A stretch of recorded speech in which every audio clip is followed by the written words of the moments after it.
আন্তরিকভাবে দুঃখিত। আসলে হঠাৎ করে ইলেকট্রিসিটি চলে গিয়েছিল, যার জন্য ওয়াইফাই থেকে ডিসকানেক্টেড হয়ে গিয়েছিলাম। তো মোবাইল নেটওয়ার্ক থেকে আবার কানেক্টেড হয়েছি। তো আবার সেই আমরা আগের আলোচনায় চলে যাচ্ছি। তো অ্যাম্বুলেটরি ব্লাড প্রেশার মনিটরিং নিয়ে কথা বলছিলাম, যে আমাদের অফিস বিপি যদি সিস্টোলিক 140, ডায়াস্টোলিক যদি 90 মিলিমিটার অফ মার্কারি হয়, তাহলে সেটাকে আমরা বলবো হাইপারটেনশন। আর ডে টাইম বিপি এবং হোম বিপি যদি সিস্টোলিক 135, ডায়াস্টোলিক 85 মিলিমিটার অফ মার্কারির বেশি হয়, তাহলে আমরা বলবো hypertension. Day time average 135/85, night time average 120/70 millimetre of mercury, and 24 hours যদি অ্যাভারেজ করি আমরা, তাহলে 130/80 মিলিমিটার অফ মার্কারি। এটা যদি হয় তাহলে আমরা বলবো যে এটা আমাদের হাইপারটেনশন।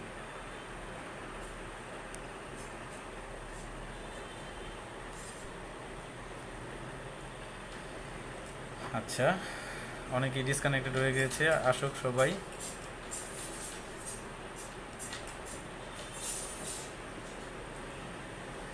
আচ্ছা, এখন আমি একটা স্লাইড শো করব, যেটা আপনারা সবাই জানেন যে আমরা কিভাবে গ্রেড করি হাইপারটেনশনের। এই গ্রেডিংগুলো জানার ইম্পর্টেন্স হচ্ছে যে ট্রিটমেন্ট পারপাসের জন্য গ্রেডিং অফ হাইপারটেনশন সব বইতেই আছে, এবং এই গ্রেডিংগুলো ইউরোপিয়ান সোসাইটি অফ কার্ডিওলজি এবং অন্যান্য গাইডলাইনেও আছে, বাট কিছু গাইডলাইনে এই গ্রেডিংগুলো ডিফারেন্ট। যেমন আমরা বলি যে অপটিমাল হাইপারটেনশন 120 নিচে এবং ডায়াস্টোলিক 80 মিলিমিটারের নিচে আমরা বলি অপটিমাল হাইপারটেনশন। কিন্তু এখন বর্তমানে আমেরিকান হার্ট অ্যাসোসিয়েশনের যে গাইডলাইন, সেটাতে সিস্টোলিক ব্লাড প্রেশার 120-র বেশি হলেই বলে যে হাইপারটেনশন, ডায়াস্টোলিক ব্লাড প্রেশার শুধু 80-র বেশি হলেই বলে হাইপারটেনশন।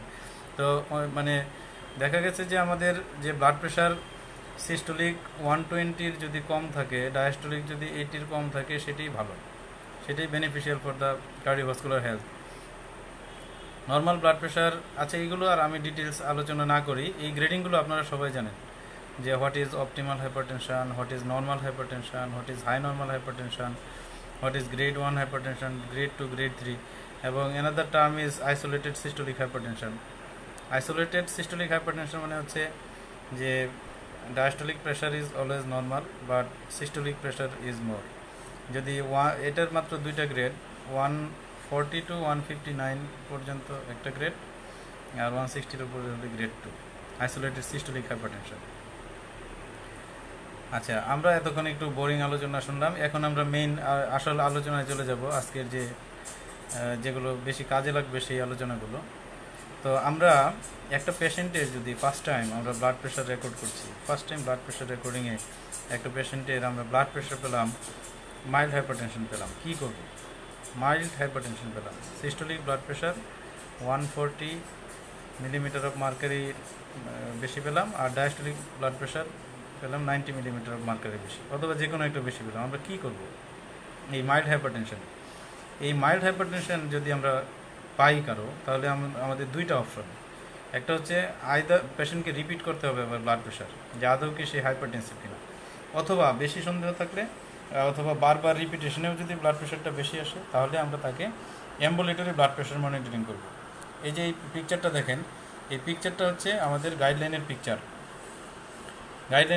যেখানে বলে দেওয়া আছে যে মাইল্ড হাইপারটেনশনে ব্লাড প্রেশার মেজারমেন্ট রিপিট করতে হবে, অথবা হোম ব্লাড প্রেশার মনিটরিং বা অ্যাম্বুলেটরি ব্লাড প্রেশার মনিটরিং করে তাকে হাইপারটেনসিভ হিসেবে ডায়াগনোসিস করতে হবে। এটা হচ্ছে মাইল্ড হাইপারটেনশন। এখনকার যে স্লাইডটা দেখাবো সেটা হচ্ছে সবচেয়ে ইম্পর্টেন্ট। এটা সবাই খেয়াল রাখবেন, যারা আমরা প্র্যাকটিস করছি, যারা চেম্বার প্র্যাকটিস করি, যারা হসপিটালে যারা আমরা পেশেন্ট দেখি, যারা আত্মীয় স্বজনকে আমরা অ্যাডভাইস করতে চাই, ফলো আপ করতে চাই, এই স্লাইডটা সবচেয়ে ইম্পর্টেন্ট একটা স্লাইড, যেটা আমি শো করবো যে ব্লাড প্রেশার লেভেল কত হলে আপনি কী করবেন, আপনার অ্যাপ্রোচটা কী হবে। তো সেই অ্যাপ্রোচে কারো যদি অপটিমাল ব্লাড প্রেশার থাকে 120/80-র নিচে থাকে, যার ব্লাড প্রেশার, যেটাকে আমরা অপটিমাল ব্লাড প্রেশার বলি, ভেরি গুড, এটা অনেক ভালো। এই ক্ষেত্রে আপনার আর ব্লাড প্রেশার বারবার মেজারমেন্ট করার প্রয়োজন নেই। এটা কিন্তু উইদাউট ড্রাগ, মানে ইয়েটা অপটিমাল বিপি মানে হচ্ছে এই পেশেন্টের হাইপারটেনসিভ না, কোনো অ্যান্টিহাইপারটেনসিভ ড্রাগেও সে নাই, কিন্তু সে তার ব্লাড প্রেশার 120/80 নিচে, below 120/80 millimetre of mercury.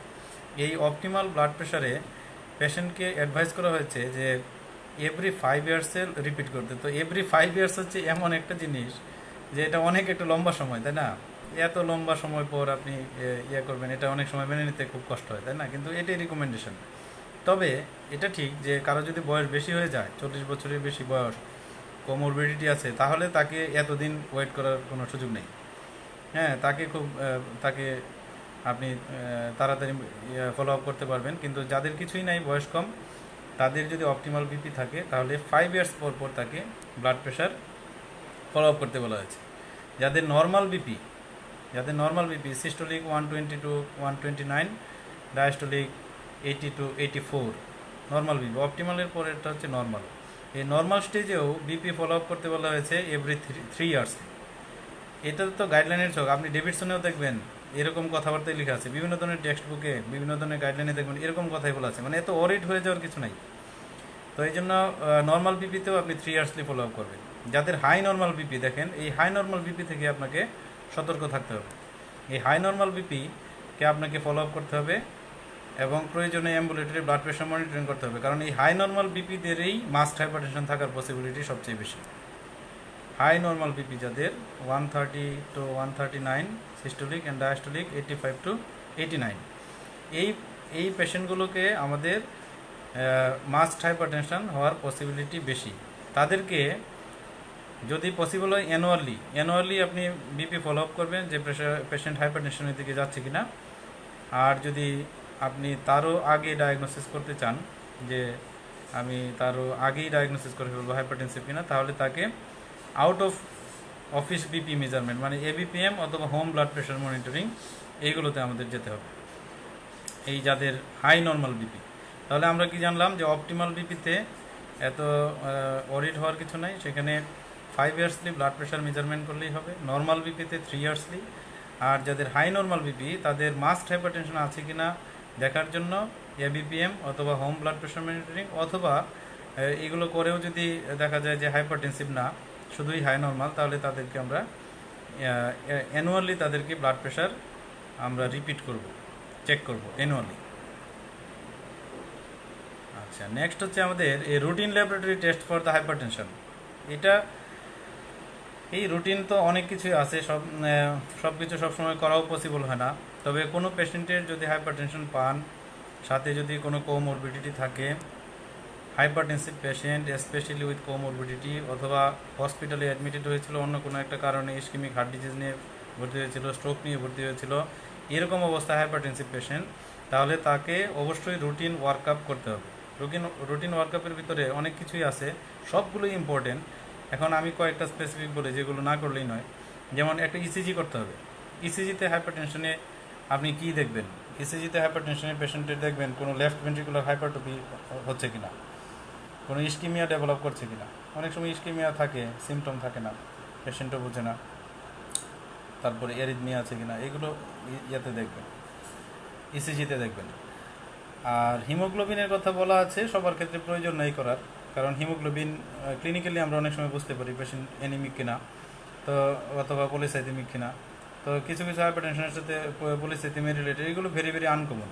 But anaemia যদি থাকে হাইপারটেনসিভ পেশেন্টের, তাহলে ক্রনিক কিডনি ডিজিজ হচ্ছে কিনা এটা ভেরি ইম্পর্টেন্ট। এই জন্য হিমোগ্লোবিন করতেও পারেন, বা ক্লিনিক্যালি যদি মনে করেন করার দরকার নেই, নাও করতে পারেন। Blood sugar level with haemoglobin A1C করতে হবে, কারণ ডায়াবেটিসটাও অ্যাসিমটোমেটিক। টাইপ 2 যে ডায়াবেটিস, আমরা যে ডায়াবেটিসের ক্লাসিক্যাল সিমটমগুলো বলি, পলিউরিয়া, পলিডিপসিয়া, পলিফিজিয়া, ওয়েট লস, এইগুলো আসলে টাইপ 2 ডায়াবেটিসে নাও থাকতে পারে, বেশিরভাগ ক্ষেত্রেই থাকে না। আপনার আমার ফ্যামিলিতে যাদের ডায়াবেটিস হয়েছে একটু খোঁজ নিয়ে জিজ্ঞেস করবেন কারো পলিউরিয়া আছে কিনা, পলিডিপসিয়া আছে কিনা, পলিফিজিয়া, বেশিরভাগ ক্ষেত্রে এই সিমটমগুলো থাকে না কারো। তো যার জন্য সেকেন্ডারি হাইপারটেনশন নিয়ে এগুলো পরে কথা বলছি। Secondary hypertension very very uncommon condition. Text বুকগুলোতে 5%-এর কথা বলা আছে, আমরা আরও কম পাবো, এবং টোটালি স্পেশালাইজড একটা বিষয়। সেকেন্ডারিটা নিয়ে আমি পরে কথা বলবো। আচ্ছা, তাহলে এই সেকেন্ডারি হাইপারটেনশনের যেরকম কজ আপনি সাসপেক্ট করবেন, সেইভাবেই তাকে ইনভেস্টিগেট করবেন, সেটা পরে। রুটিন ওয়ার্কআপটা আগে শেষ করে নিই, তারপরে তাহলে পেশেন্টের হাইপারটেনসিভ পেশেন্টের ব্লাড সুগারও দেখতে হবে, যে অ্যাসোসিয়েটেড ডায়াবেটিস আছে কিনা, ইভেন গ্লুকোজ ইনটলারেন্স আছে কিনা, তারপরে হিমোগ্লোবিন এওয়ানসিটাও দেখতে হবে, কারণ অনেক সময় ব্লাড সুগার দিয়ে আমরা কনক্লুশনে আসতে পারি না। তারপরে লিপিড প্রোফাইল দেখতে হবে। আমরা আগেও বলেছিলাম যে লিপিড প্রোফাইল, যাদের কার্ডিওভাস্কুলার ডিজিজ আছে, হাইপারটেনশন, ডায়াবেটিস, তারপর ইসকেমিক হার্ট ডিজিজ, স্ট্রোক, এদের আমাদের যে কোলেস্টেরলের টার্গেট, এলডিএল কোলেস্টেরলের টার্গেটটা অনেক কম। এই জন্য হাইপারটেনসিভ পেশেন্টদের লিপিড প্রোফাইলটা একটা বেসলাইন দেখে নিয়ে এরপরে আমরা টার্গেট অ্যাচিভ করার চেষ্টা করব, লিপিড লোয়ারিং ড্রাগ দিয়ে পরে ওই টার্গেটে চলে যাওয়ার চেষ্টা করব। অনেক ইলেকট্রোলাইটকে বলা হচ্ছে বেসলাইন, এটা আসলে তাদের দেশে এগুলো বেসলাইন করা হয়েছে। আমরা রুটিনলি ইলেকট্রোলাইট আসলে এভাবে করবো না। যদি পেশেন্টের ওইরকম কোনো secondary cause, Conn's syndrome, Cushing syndrome, ওইরকম কোনো ব্যাকগ্রাউন্ড থাকে, এটা স্পেশালাইজড একটা বিষয়, মানে সবার জন্য না, আমরা করতে পারি। অথবা একটা ডায়োরেটিক্স দিয়ে ট্রিটমেন্ট করছি, তখন ফলো আপ করার জন্য পেশেন্টের এমন কিছু কমপ্লিকেশন হচ্ছে, মনে হচ্ছে ইলেকট্রোলাইট অ্যাবনর্মালিটি হতে পারে, এসব ক্ষেত্রে আমরা রুটিন ওয়ার্কআপ হিসেবে ইলেকট্রোলাইট করতে পারি। বাট ইনভেরিয়েবলি সবার ক্ষেত্রে আসলে প্রয়োজন নাই, মানে আমাদের দেশে তো আসলে সব মানুষের সব কিছু করার সামর্থ্য নেই, যার জন্য সবগুলোকেই, যেমন হিমোগ্লোবিন, তারপরে আমরা বললাম যে ইলেকট্রোলাইট, এগুলোকে রুটিন যদিও বলা হয়েছে, কিন্তু এত রুটিনলি এসব করা যাবে না। আমাদের ইসিজি করতে হবে, ব্লাড সুগারটা একটু দেখতে হবে, যদি সুযোগ থাকে হিমোগ্লোবিন এওয়ানসি, ক্রিয়েটিনিন করতে হবে, রেনাল ফাংশনটা দেখতেই হবে, এটা ভেরি ইম্পর্টেন্ট। এইগুলোও অ্যাসিমটোমেটিক। এই যে ক্রিয়েটিনিন, ক্রনিক কিডনি ডিজিজ হতে থাকে, সিমটম খুব সহজে ডেভেলপ করে না, যখন সিমটোমেটিক হয় আসলে তখন আর কিছু করার থাকে না, ইরিভার্সিবল স্টেজে চলে যায়। এই জন্য আর্লি ডায়াগনোসিস করার জন্য প্রত্যেকটা হাইপারটেনসিভ পেশেন্টকে আমাদের করতে হবে, ক্রিয়েটিন, রেনাল ফাংশন দেখতে হবে। ইউরিন আরিটা করে নেওয়া ভালো, কারণ রেনাল ইম্পেয়ারমেন্টের, ক্রনিক কিডনি ডিজিজের একদম আর্লিয়েস্ট ম্যানিফেস্টেশন হচ্ছে প্রোটিনিউরিয়া। তো এই প্রোটিনিউরিয়া ডিটেক্ট করার জন্য আমাদের হাইপারটেনসিভ পেশেন্টের ইউরিন রুটিন এক্সামিনেশন করা দরকার। আর কিছু কিছু সেকেন্ডারি কজও তো এক্সপ্লোর করে, ওই সেকেন্ডারি কজগুলো আসলে আমরা ক্লিনিক্যালি বুঝবো যে সেকেন্ডারি গ্লোমেরুলোনেফ্রাইটিস কারো আছে কিনা, নেফ্রোটিস সিনড্রোম কারো আছে কিনা, এইগুলো আসলে ব্যাকগ্রাউন্ড ছাড়া ওইটা না। কিন্তু রুটিনলি আমরা যে হাইপারটেনসিভ পেশেন্টের ইউরিনটা দেখবো, এটা শুধু প্রোটিনিউরিয়া ডিটেক্ট করার জন্য দেখবো যে তাদের নেফ্রোপ্যাথি হয়ে যাচ্ছে কিনা। তো অনেক সময় অনেক জায়গায় বলেছে যে থাইরয়েড ফাংশন টেস্টও রুটিনলি করতে, এগুলো আসলে রুটিনলি করার প্রয়োজন নেই। ক্লিনিক্যালি যদি সাজেস্টিভ হয় হাইপোথাইরয়েডিজম বা থাইরয়েডোক্সিকোসিস, তাহলে আমরা টিএসএইচ করতে পারি। তাহলে আমরা কী পেলাম, একজন হাইপারটেনসিভ পেশেন্টের ম্যান্ডেটরি, পেশেন্টের সামর্থ্য যেমনই থাকুক, আমরা 2-3টে টেস্ট করাইতে হবে। যেমন একটা ইসিজি করতে হবে, ব্লাড সুগার লেভেলটা একটু দেখে নিতে হবে, রেনাল ফাংশনটা একটু দেখতে হবে। এই 3টা টেস্ট অন্তত প্রত্যেকটা হাইপারটেনসিভ পেশেন্টের করা উচিত। আর স্পেশালাইজড যত ইনভেস্টিগেশন, সেগুলো পরের বিষয়। হাইপারটেনশনের কমপ্লিকেশন দেখার জন্য কি করব। তারপরে একজন প্রশ্ন করেছেন যে সেকেন্ডারি হাইপারটেনশনের জন্য আমরা কী কী টেস্ট করবো। এটা তো আপনার সেকেন্ডারি হাইপারটেনশন, যে মাথা থেকে পা পর্যন্ত যত কারণ, এন্ডোক্রাইন কজের কোনো কিছু যদি ক্লিনিক্যাল ক্লু পান, তাহলে সেভাবে আপনি টেস্ট করবেন। রেনাল কজ কোনো ক্লু পাচ্ছেন, সেভাবে টেস্ট করবেন। ভাস্কুলার কোনো কজের কোনো ক্লু পাচ্ছেন, সেভাবে আপনি ইনভেস্টিগেশন করবেন। এটা আসলে যে ধরনের ডিজিজ আপনি সাসপেক্ট করছেন, সেকেন্ডারি ডিজিজ বা এগুলোর, আপনি টেস্ট ওইভাবে করবেন। এটা আসলে রুটিন বলতে কিছু নাই, যেরকম সাসপিশন সেরকম আপনার স্পেশালাইজড টেস্ট হবে। আচ্ছা, এখন আরেকটা স্লাইড দেখাচ্ছি, ভেরি ইম্পর্টেন্ট। এটা পোস্ট গ্রাজুয়েট স্টুডেন্টদের জন্য খুব লাগবে, যারা অলরেডি ডক্টর হয়ে গেছেন তাদের জন্য খুব লাগবে, যে আমরা হাইপারটেনসিভ পেশেন্টের অর্গান ড্যামেজ আছে কিনা তার জন্য আমরা কি করতে পারি, অর্গান ড্যামেজ আছে কিনা দেখার জন্য। এটা আমি স্লাইডটা দেখাচ্ছি। যেমন আপনার ফান্ডোস্কোপি করতে হবে, সকল হাইপারটেনসিভ পেশেন্টের ফান্ডোস্কোপি করা ম্যান্ডেটরি, করতেই হবে। ফান্ডোস্কোপিতে কোনো ধরনের হাইপারটেনসিভ রেটিনোপ্যাথি আছে কিনা। ফান্ডোস্কোপিতে একটু এক্সপার্ট হয়ে নেবেন সবাই। আমি আবার দেখাচ্ছি, একটু বলে নিই। ফান্ডোস্কোপি ভেরি সিম্পল প্রসিডিউর, কিন্তু এগুলো না করাতে মানে আমাদের অবস্থাটা এমন হয়েছে যে আমরা কিছুই বুঝি না, কিছুই জানি না, অমুক স্যার ভালো বুঝে, অমুক স্যারকে দিয়ে করান, এইরকম কিন্তু করা যাবে না। এই ফান্ডোস্কোপিতে এক্সপার্টনেস সবার আনতে হবে। এটা না বোঝার কি আছে, আপনি না বুঝে ডাক্তারি কীভাবে করবেন, তাই না? না বোঝার কিছু নাই। কীভাবে পিউপিলটার ভিতর দিয়ে ঢুকে গিয়ে ফান্ডাসটাকে সুন্দর করে দেখা যায়, সেখানে এই অপটিক ডিস্ক কীভাবে দেখতে হয়, তারপরে ব্লাড ভেসেলগুলোকে কীভাবে দেখতে হয়, রেটিনার পেরিফেরি ম্যাকুলা কীভাবে দেখতে হয়, এটা তো একটা আপনার এক্সপার্টনেসের বিষয়। যত বেশি দেখবেন তত তাড়াতাড়ি পারবেন। এই জন্য ফান্ডোস্কোপি রুটিনলি, আপনারা যারা চেম্বারে প্র্যাকটিস করেন, তো রোগী দেখতেছেন, ইনভেস্টিগেশন লিখতেছেন, ট্রিটমেন্ট দিচ্ছেন, শেষ হয়ে যাচ্ছে, বিষয়টা এতটুকুতে সীমাবদ্ধ রাখবেন না। যদি ফান্ডোস্কোপিটাতে একটু এক্সপার্ট হতে পারেন, আপনি এই ধরনের পেশেন্টগুলো আপনার চেম্বারে পাওয়ার সাথে সাথে আপনি ফান্ডোস্কোপি করে নেবেন, ফান্ডোস্কোপি করে দেখে নেবেন। কিছু পান বা না পান, আপনি ফান্ডোস্কোপি করতে থাকবেন। পেশেন্ট তো আর বুঝতেছে না যে আপনি কি দেখতেছেন না দেখতেছেন, আপনার না বুঝলেও তো কোনো অসুবিধা নেই। ফান্ডোস্কোপি আপনি করতে থাকবেন, করতে করতে করতে করতে দেখবেন যে এক সময় আপনি এক্সপার্ট হয়ে গেছেন। এই জন্য রুটিনলি এই হাইপারটেনসিভ পেশেন্টের ফান্ডোস্কোপি এক্সামিনেশন করতে হবে। তারপরে হচ্ছে ইকোকার্ডিওগ্রাফি করে দেখতে হবে যে হার্টের স্ট্রাকচারাল কোনো চেঞ্জ হয়ে গিয়েছে কিনা, ফাংশনাল কোনো চেঞ্জ হয়েছে কিনা, এগুলো ইকোকার্ডিওগ্রাফি করে দেখতে হবে। ক্যারোটিড আল্ট্রাসাউন্ড, আজকে একটা পেশেন্ট পেয়েছিলাম, এক মেডিসিন ওয়ার্ড থেকে কল দিয়েছিল যে ক্যারোটিড ডপলার করে তার মানে অ্যাথ্রোমেটাস স্টেনোসিস পাওয়া গিয়েছে। তো এই জন্য হাইপারটেনসিভ পেশেন্টের ক্যারোটিড আল্ট্রাসাউন্ডও করতে হবে যদি পসিবল, সুযোগ থাকে। এগুলো সবই স্পেশালাইজড। অ্যাবডোমিনাল আল্ট্রাসাউন্ডও করতে হবে। অ্যাবডোমিনাল আল্ট্রাসাউন্ড করতে হবে এই জন্য যে পেশেন্টের সিকিডির কোনো চেঞ্জ আছে কিনা কিডনিতে, পেশেন্টের পলিসিস্টিক কিডনি ডিজিজ আছে কিনা, সবসময় ক্লিনিক্যালি বোঝা যায় না। পেশেন্টের রেনাল আর্টারি স্টেনোসিসের কোনো ফিচার আছে কিনা, একদিকে রেনাল আর্টারি স্টেনোসিস থাকলে ওইদিকে কিডনির সাইজটা ছোট হয়ে যায়, ইউনিলেটারাল স্মল কিডনি থাকে। তো এই জন্য অ্যাবডোমিনালও চাইলে আপনি আল্ট্রাসাউন্ড, ইভেন ডপলার স্টাডি করেও দেখতে পারবেন যে কোনো রেনাল আর্টারি স্টেনোসিস আছে কিনা অথবা অন্য কোনো কিছু আছে। তো এইগুলোর জন্য এটা করতে পারেন। আর হচ্ছে আরও কিছু আছে যেমন হাইপারটেনসিভ পেশেন্টের, এটা হচ্ছে অ্যাঙ্কেল ব্রাকিয়াল ইন্ডেক্স বলে। ব্রেন ইমেজিং সবসময় করা দরকার না, এগুলো রুটিন না, মানে যদি আপনার ক্লিনিকের যে স্ট্রোক বা এরকম কিছু মনে হয় তাহলে আপনি করতে পারেন। তাহলে আমাদের এই ম্যান্ডেটরি ওয়ার্কআপগুলো যেগুলো হাইপারটেনসিভ পেশেন্টের সিচুয়েশন অনুযায়ী যদি অ্যাপ্রোপ্রিয়েট মনে হয়, fundoscopy, echocardiography, carotid ultrasound, abdominal আল্ট্রাসাউন্ডের দিকে একটু খেয়াল রাখবেন। এটা সহজ একটা পরীক্ষা। কিডনির সাইজ, কর্টিকোমেডুলারি ডিফারেন্সিয়েশন, এগুলো দেখে আমরা সিকিটি বলতে পারি। তারপরে রেনাল আর্টারি স্টেনোসিস নিয়ে, রেনাল আর্টারি স্টেনোসিস ক্লিনিক্যালিও আপনি যদি এক্সপার্ট হন, এটা অ্যাবডোমিনে একটু স্টেপে বসে অ্যাবডোমিনাল ব্রুই আছে কিনা দেখে নিতে পারেন। এগুলো কঠিন জিনিস, মানে একদম মানতেই হবে সবসময় তা না, কিন্তু মাথায় থাকতে হবে যে এইসব বিষয়গুলো আমাদের হাইপারটেনসিভ পেশেন্টের দেখা যেতে পারে। এখন হচ্ছেন ট্রিটমেন্ট গোল। আমি যে ট্রিটমেন্ট দিব হাইপারটেনশনের, গোল কি, টার্গেট কি, কতটুকু ব্লাড প্রেশার কমাবো, কতটুকু ব্লাড প্রেশার কমালে আমরা পেশেন্টের বেনিফিট করতে পারবো, পেশেন্টের ফিউচার ফার্দার কার্ডিওভাস্কুলার রিস্ক কমাতে পারবো। তো এই ট্রিটমেন্ট গোল দেখেন স্লাইডটা। ট্রিটমেন্ট গোলের ভিতরে must lower BP in all patients less than 140/90 millimeter of mercury. এটুকুর নিচে কমাতেই হবে, এটুকুর নিচে কমাতে হবে।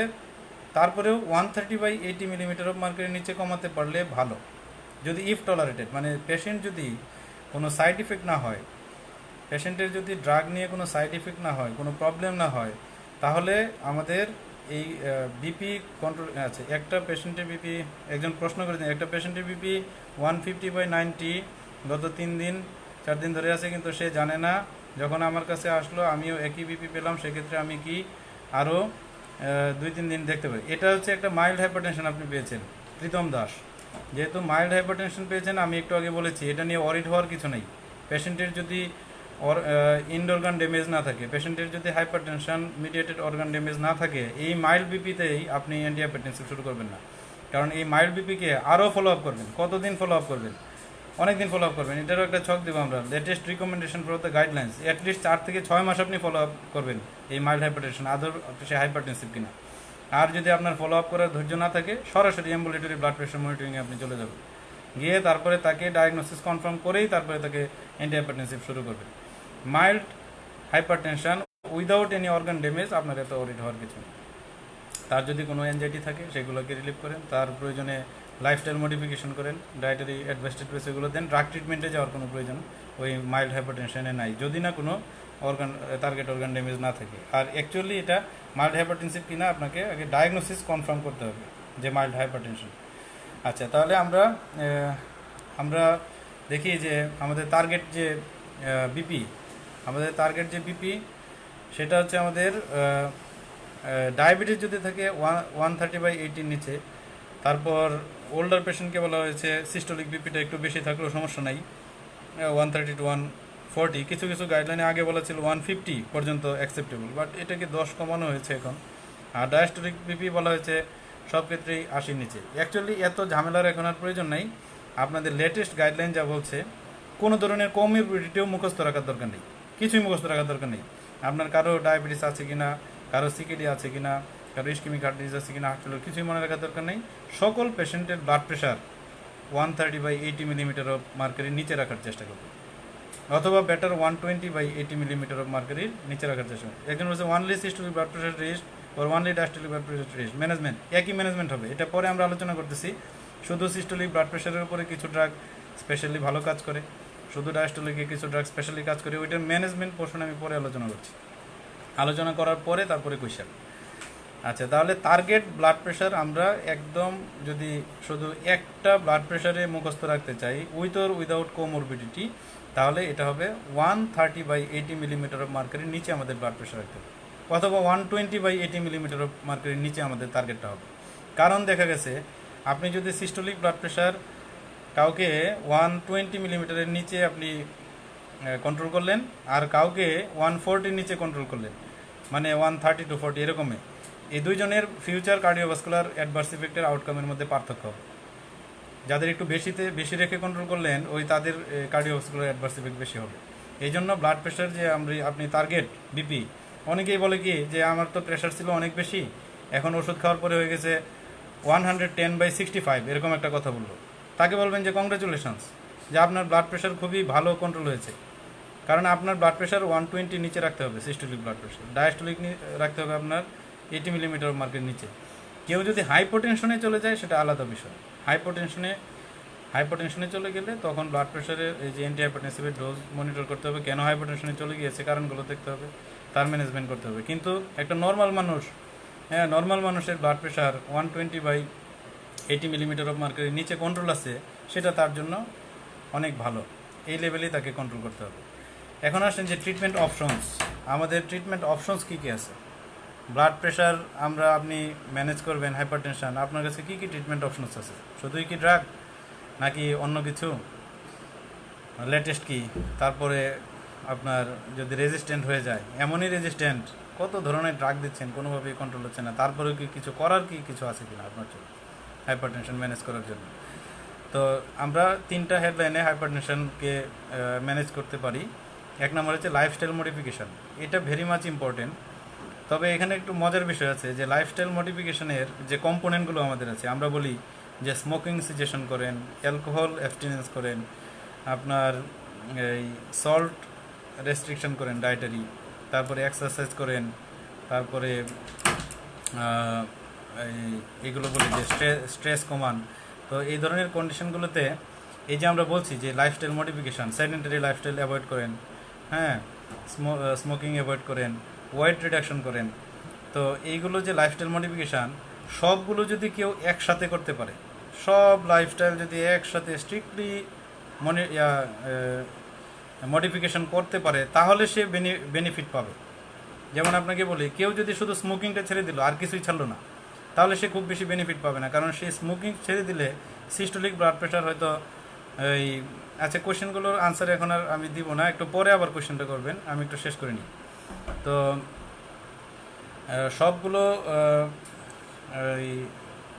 সবগুলো কম্পোনেন্ট যদি আপনি কন্ট্রোল না করেন, শুধু স্মোকিং কন্ট্রোল করেন, তাহলে দেখা যাবে সিস্টোলিক বিপি 5 থেকে 10 মিলিমিটার হয়তো আপনি রিডিউস করতে পারবেন, ডায়াস্টোলিক 2 থেকে 3 মিলিমিটার রিডিউস করতে পারবেন।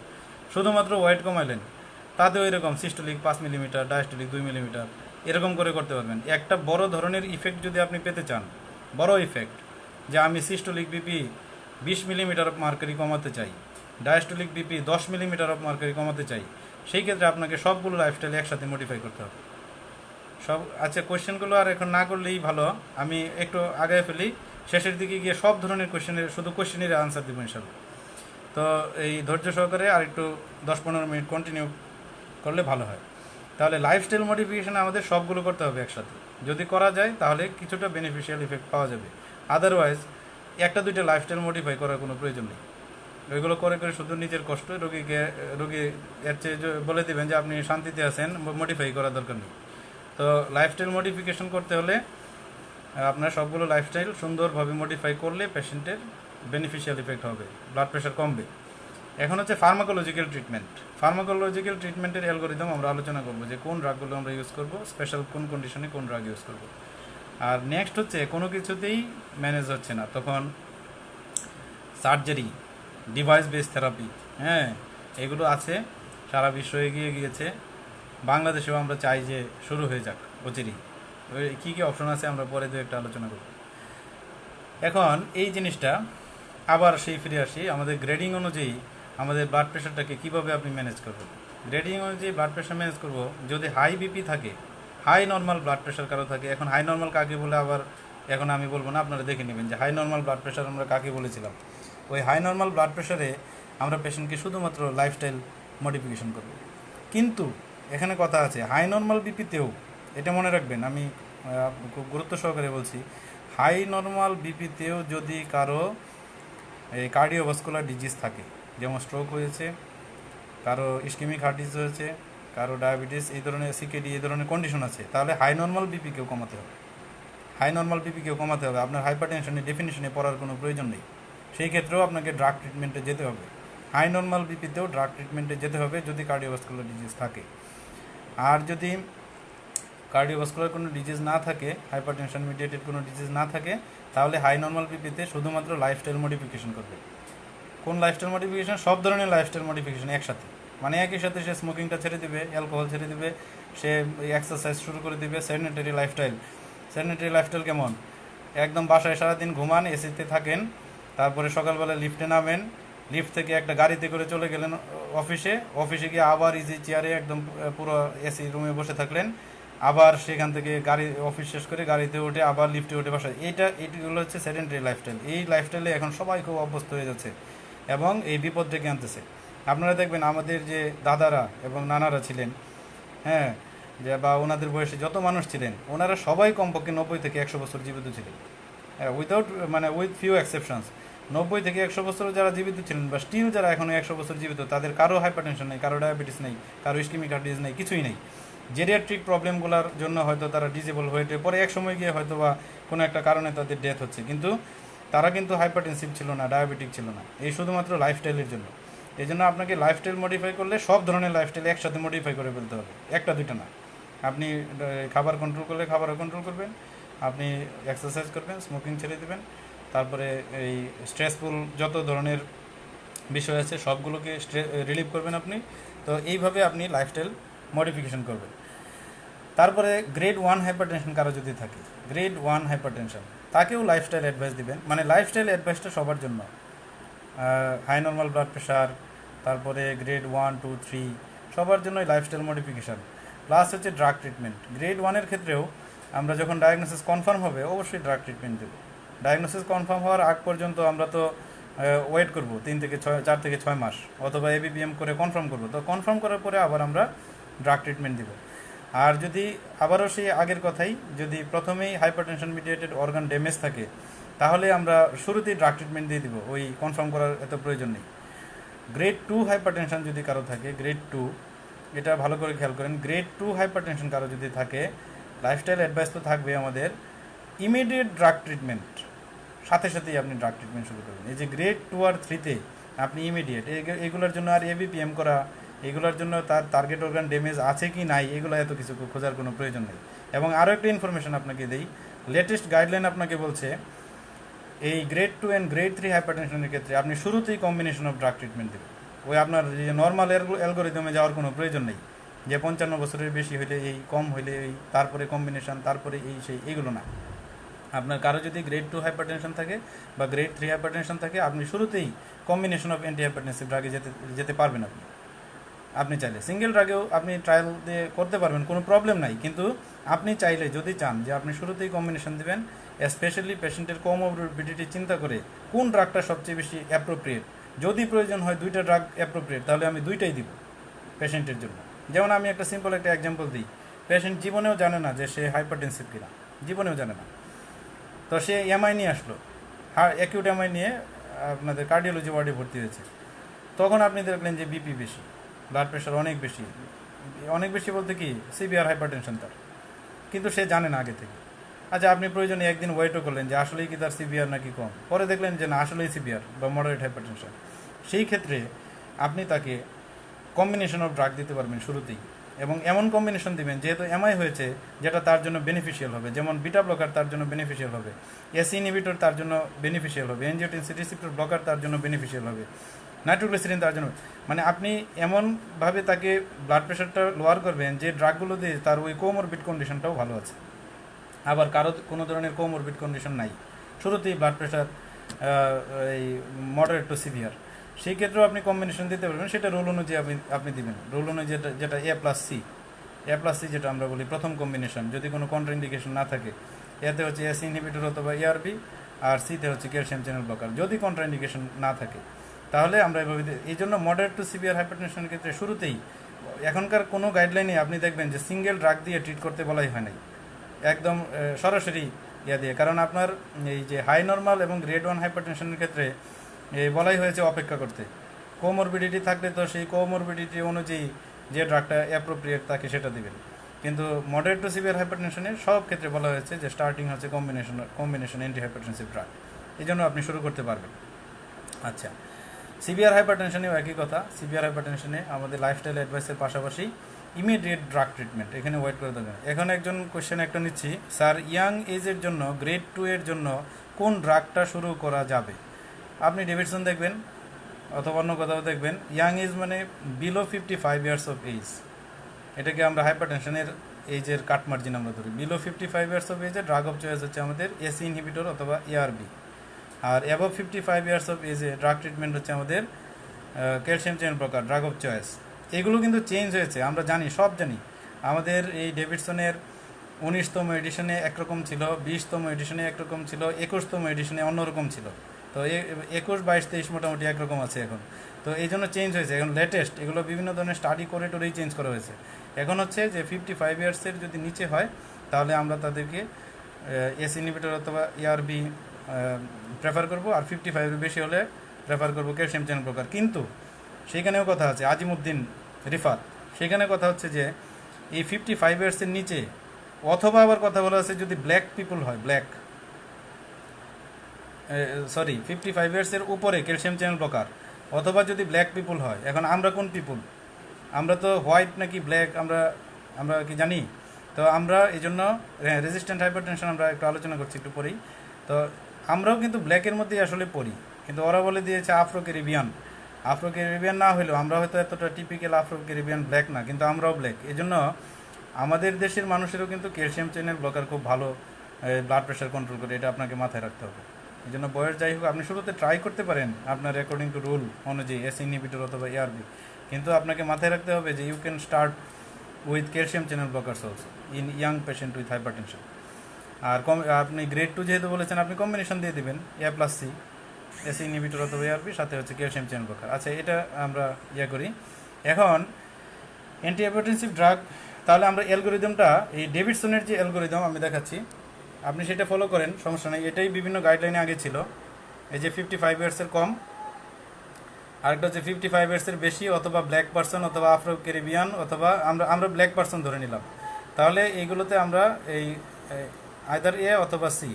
এটা step 1 management of the hypertension, এটা হাইপারটেনশনের ম্যানেজমেন্ট স্টেপ। আর স্টেপ 2 ম্যানেজমেন্টে ধরেন এটা দিয়ে কন্ট্রোল হচ্ছে না, তাহলে বয়স যাই হোক A+C তে আমরা যাব। তারপরে কন্ট্রোল হচ্ছে না, তাহলে A+C+Dতে যাব, ডায়াবেটিক্সে যাব। এই যে ডায়াবেটিক্সে যখন কন্ট্রোল হবে না, 3টা ড্রাগ, মিন আর্টেরিয়াল প্রেশার, হ্যাঁ বলবো পরে, আমি ইউজুয়াল প্রেজেন্টেশনটা শেষ করে দিই। তারপরে হ্যাঁ, কমেন্টটা আবার করতে হবে একটু পরে, কারণ সব কমেন্ট পড়তে পারছি না, আগে প্রেজেন্টেশন শেষ করে দিই। তাহলে স্টেপ 1-এ কন্ট্রোল হচ্ছে না, স্টেপ 2-তে গেলাম A+C, স্টেপ 3-তে গেলাম A+C+D। এখন কোন এস ইনহিবিটর অথবা এআরবি, যে কোনোটা আপনি পছন্দ করেন, সমস্যা নেই। তারপরে কোন সি, ক্যালসিয়াম চ্যানেল ব্লকার হচ্ছে আমাদের সবচেয়ে ভালো এমলোডিপিন, আর লেটেস্ট যেগুলো আসছে লেসিডিপিন, এগুলো কিছু বেনিফিশিয়াল ইফেক্ট আছে কিন্তু নট সো ইফেক্টিভ, এই জন্য এমলোডিপিনই সবচেয়ে ভালো। ডায়াবেটিক্সের মধ্যে ভিতরে হচ্ছে থায়াজাইড ডায়াবেটিক্সের হচ্ছে ব্লাড প্রেশার কন্ট্রোলিং ইফেক্ট আছে, অন্যগুলোর তেমন ব্লাড প্রেশার কন্ট্রোলিং ইফেক্ট নাই। তবে এই জায়গায় একটু আমি বলি ডায়াবেটিক্সের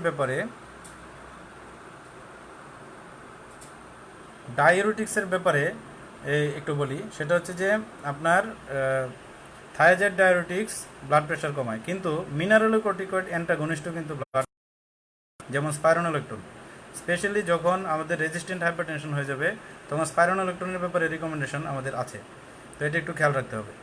তো আমরা এখন দেখি যে এইভাবে আমরা হচ্ছে ম্যানেজ করবো হাইপারটেনশন। এখন এই ড্রাগগুলোর কন্ট্রাইন্ডিকেশন খেয়াল করতে হবে, যে ড্রাগগুলো যে আমরা দিচ্ছি এই ড্রাগগুলোর কন্ট্রাইন্ডিকেশন কি। আচ্ছা, ফারাবি, সে হচ্ছে আমার আম্মার বয়স 60 years plus diabetes mellitus for 20 years with control plus olmesartan control. হ্যাঁ, গুড, ভালো। কারণ ডায়াবেটিক পেশেন্টের আমরা এসি ইনহিবিটর অথবা এআরবি প্রেফার করব, বয়স যাই হোক। কারণ হচ্ছে এই এসি ইনহিবিটর এবং এআরবি ডায়াবেটিক নেফ্রোপ্যাথি প্রিভেন্ট করবে। এই ক্ষেত্রে আমরা বয়স ধরে যে ওনাকে ক্যালসিয়াম চ্যানেল ব্লকার দেবো, বিষয়টা তা না। এই ক্ষেত্রে যদি কোনো কন্ট্রাইন্ডিকেশন না থাকে ডায়াবেটিক পেশেন্টের, তাহলে আমরা এসি ইনহিবিটর অথবা এআরবি দিয়ে আমরা কন্ট্রোল করব। তো এটা হচ্ছে ফারাবির উত্তর, যে ডায়াবেটিস যদি থাকে, বয়স যাই হোক, ওনার বয়স 60 ইয়ার্স, কোনো অসুবিধা নাই, ওনাকে এসি ইনহিবিটর অথবা এআরবি দিয়ে আমরা কন্ট্রোল করার চেষ্টা করব। কারণ এটা একই সাথে বিপি কমাবে এবং ডায়াবেটিক যে নেফ্রোপ্যাথি, প্রোটিনিউরিয়া, সেটাকে প্রিভেন্ট করবে। আর আপনারা জানেন ডায়াবেটিক নেফ্রোপ্যাথির একমাত্র চিকিৎসাই হচ্ছে সেই এসি ইনহিবিটর অথবা এআরবি, আর কোনো ট্রিটমেন্টই নাই বললেই চলে। এই যে অন্য নেফ্রোটিক সিনড্রোম যেমন আপনি স্টেরয়েড দিয়ে চিকিৎসা করে ফেলেন, এটা কিন্তু আপনি করতে পারবেন না। কাজেই এই ডায়াবেটিক পেশেন্টদের যত তাড়াতাড়ি এসি ইনহিবিটর এআরবি দেওয়া যায় তত ভালো। আর সবসময় যেমন ফারাবি বলছে যে যদি কন্ট্রোল না থাকলে তখন কম্বিনেশনে যাবে, কন্ট্রোল থাকলে কোনোদিন কম্বিনেশনে যাওয়া দরকার নেই, কন্ট্রোল না থাকলে তখন একটা কম্বিনেশনে যাবে। আচ্ছা, এখন আমরা দেখি যে এই ড্রাগগুলোর কন্ট্রাইন্ডিকেশন কী কী খেয়াল করবো। একটু খুব মনোযোগ সহকারে খেয়াল করেন। খুব ছোট ছোট কন্ট্রাইন্ডিকেশন বলবো, এত বড় বড় লিস্ট বলবো না, আসলে লিস্টগুলো আপনাদের কারো কোনো কাজে লাগবে না তেমন।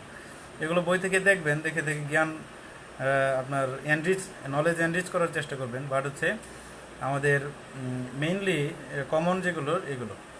আচ্ছা, একটু প্রশ্নটা কাইন্ডলি একটু প্রশ্নগুলো একটু পরে করেন, কারণ একটু আগাতে দেন। তো কন্ট্রাইন্ডিকেশনের ভিতরে এসি ইনহিবিটর অথবা এআরবি, এটার মেইন কন্ট্রাইন্ডিকেশন আমরা যেটা খেয়াল করি, যদি প্রেগনেন্সি থাকে, প্রেগনেন্সি যদি থাকে, অনেক ফ্যামিলি পাওয়া যায় প্রেগনেন্সি, এখানে একটু সতর্ক থাকবেন। এটা ভেরি ডেঞ্জারাস একটা টেরাটোজেনেসিটি করে, ভেরি ডেঞ্জারাস টেরাটোজেনেসিটি, অনেকেই জানেন। সেটা হচ্ছে আমাদের রেনাল এজেনেসিস করে, রেনাল এজেনেসিস। এই জন্য কোনোভাবেই এসি ইনহিবিটর অথবা এআরবি আমরা প্রেগনেন্সিতে অ্যালাউ করবো না। আরেকটা হচ্ছে পেশেন্টের যদি সিকেডিতে বলা হয় যে এসি ইনহিবিটর অথবা এআরবি ইন্ডিকেটেড, এটি কিন্তু আমরা বই পুস্তকে দেখবেন পাবেন ইন্ডিকেটেড, ঠিক আছে, আর্লি স্টেজ অফ দ্য সিকেডিতে ইন্ডিকেটেড, কিন্তু যখন ডিটারিওরেটিং হয় রেনাল ফাংশন এবং পটাশিয়াম যদি বাড়ে কারো, সেসব ক্ষেত্রে এই ড্রাগগুলো কন্ট্রাইন্ডিকেটেড। তা আমরা তো আসলে পেশেন্টকে ওইভাবে এত ফলো আপ করতে পারি না। আচ্ছা, একজন প্রশ্ন করেছেন, if amlodipine cause peripheral pitting edema then should change. অবশ্যই পিটিং ইডিমা যদি খুব ডিস্ট্রেসিং না হয়। আচ্ছা, একটা কোয়েশ্চেনের উত্তর দিই। ডিস্ট্রেসিং যদি ইডিমা না হয়, অল্প মাইল্ড, সেটা টলারেট করে কন্টিনিউ করা যাবে ড্রাগ। আর যদি এমন হয় অনেক বেশি ইডিমা হচ্ছে, পেশেন্টের ভালো লাগতেছে না, এটা নিয়ে সারাদিন টেনশন করে, তাহলে চেঞ্জ করে দিব, চেঞ্জ করে অন্য কোনো ড্রাগে চলে যাব। আর কিছু ক্যালসিয়াম চ্যানেল ব্লকার আছে এখন, এগুলো পিটিং ইডিমা কম করে, যেমন লেসিডিপিন পিটিং ইডিমা কম করে। আচ্ছা, অ্যামলোডিপিন কি এসিএস এর পেশেন্টকে দিতে পারবো কিনা, এটা সাইদুর রহমান সাইদ। অ্যামলোডিপিন এসিএস এর পেশেন্টের স্পেশালি অ্যামলোডিপিন হার্ট রেট বাড়ায়, কার্ডিও ইনহিবিটরি ইফেক্ট থাকে, যার জন্য আমরা অ্যাকিউট করোনারি সিনড্রোমের পেশেন্টের এবং অ্যাকিউট হার্ট ফেলিওরের পেশেন্টদেরকে আমরা এই অ্যামলোডিপিন অ্যাভয়েড করার চেষ্টা করি।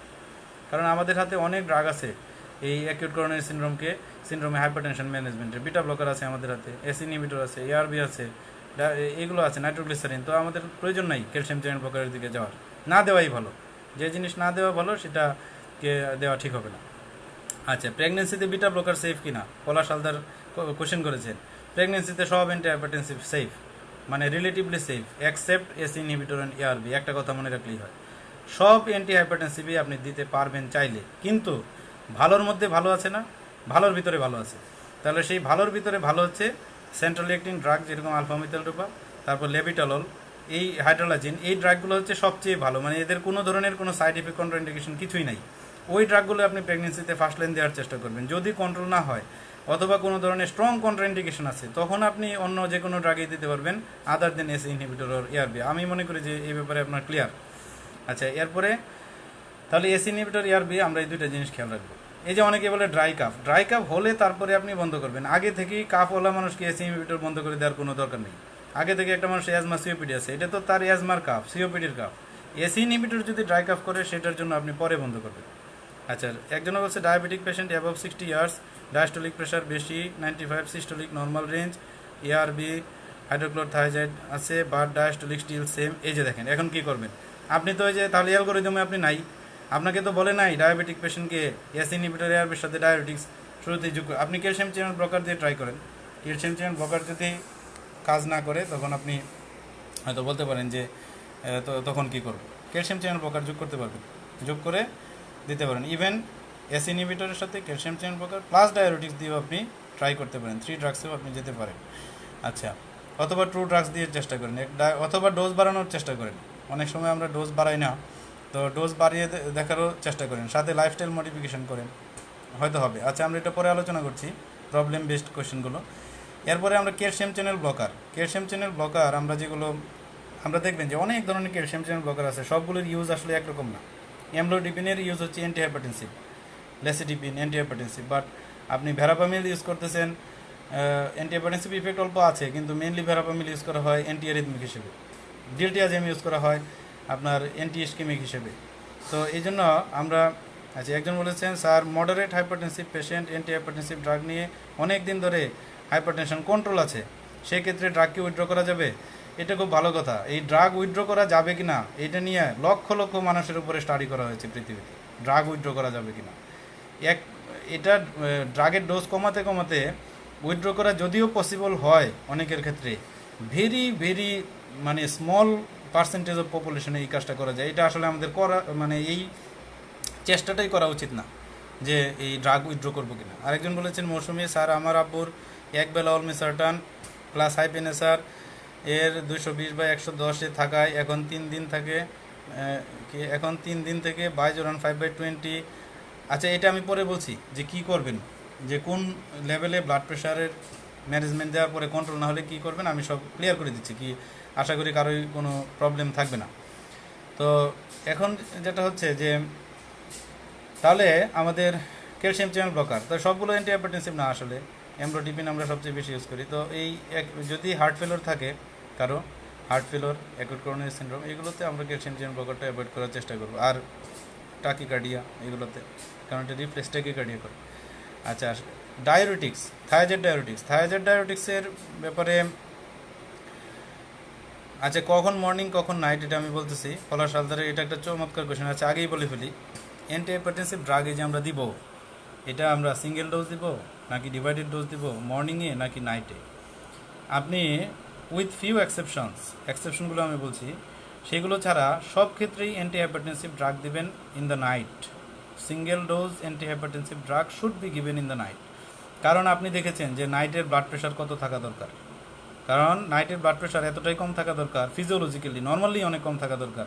যদি নাইটের ব্লাড প্রেশার আপনি কমাতে না পারেন, ওই মাস্ট হাইপারটেনশন হয়ে যাবে। সারাদিন বিপি ভালো থাকবে, সকালবেলায় ড্রাগ খাওয়াবেন, খুব ভালো বিপি, কিন্তু নাইটে যে তার ব্লাড প্রেশারটা বেশি থাকবে এটা আপনি মনিটরিংও করতে পারবেন না।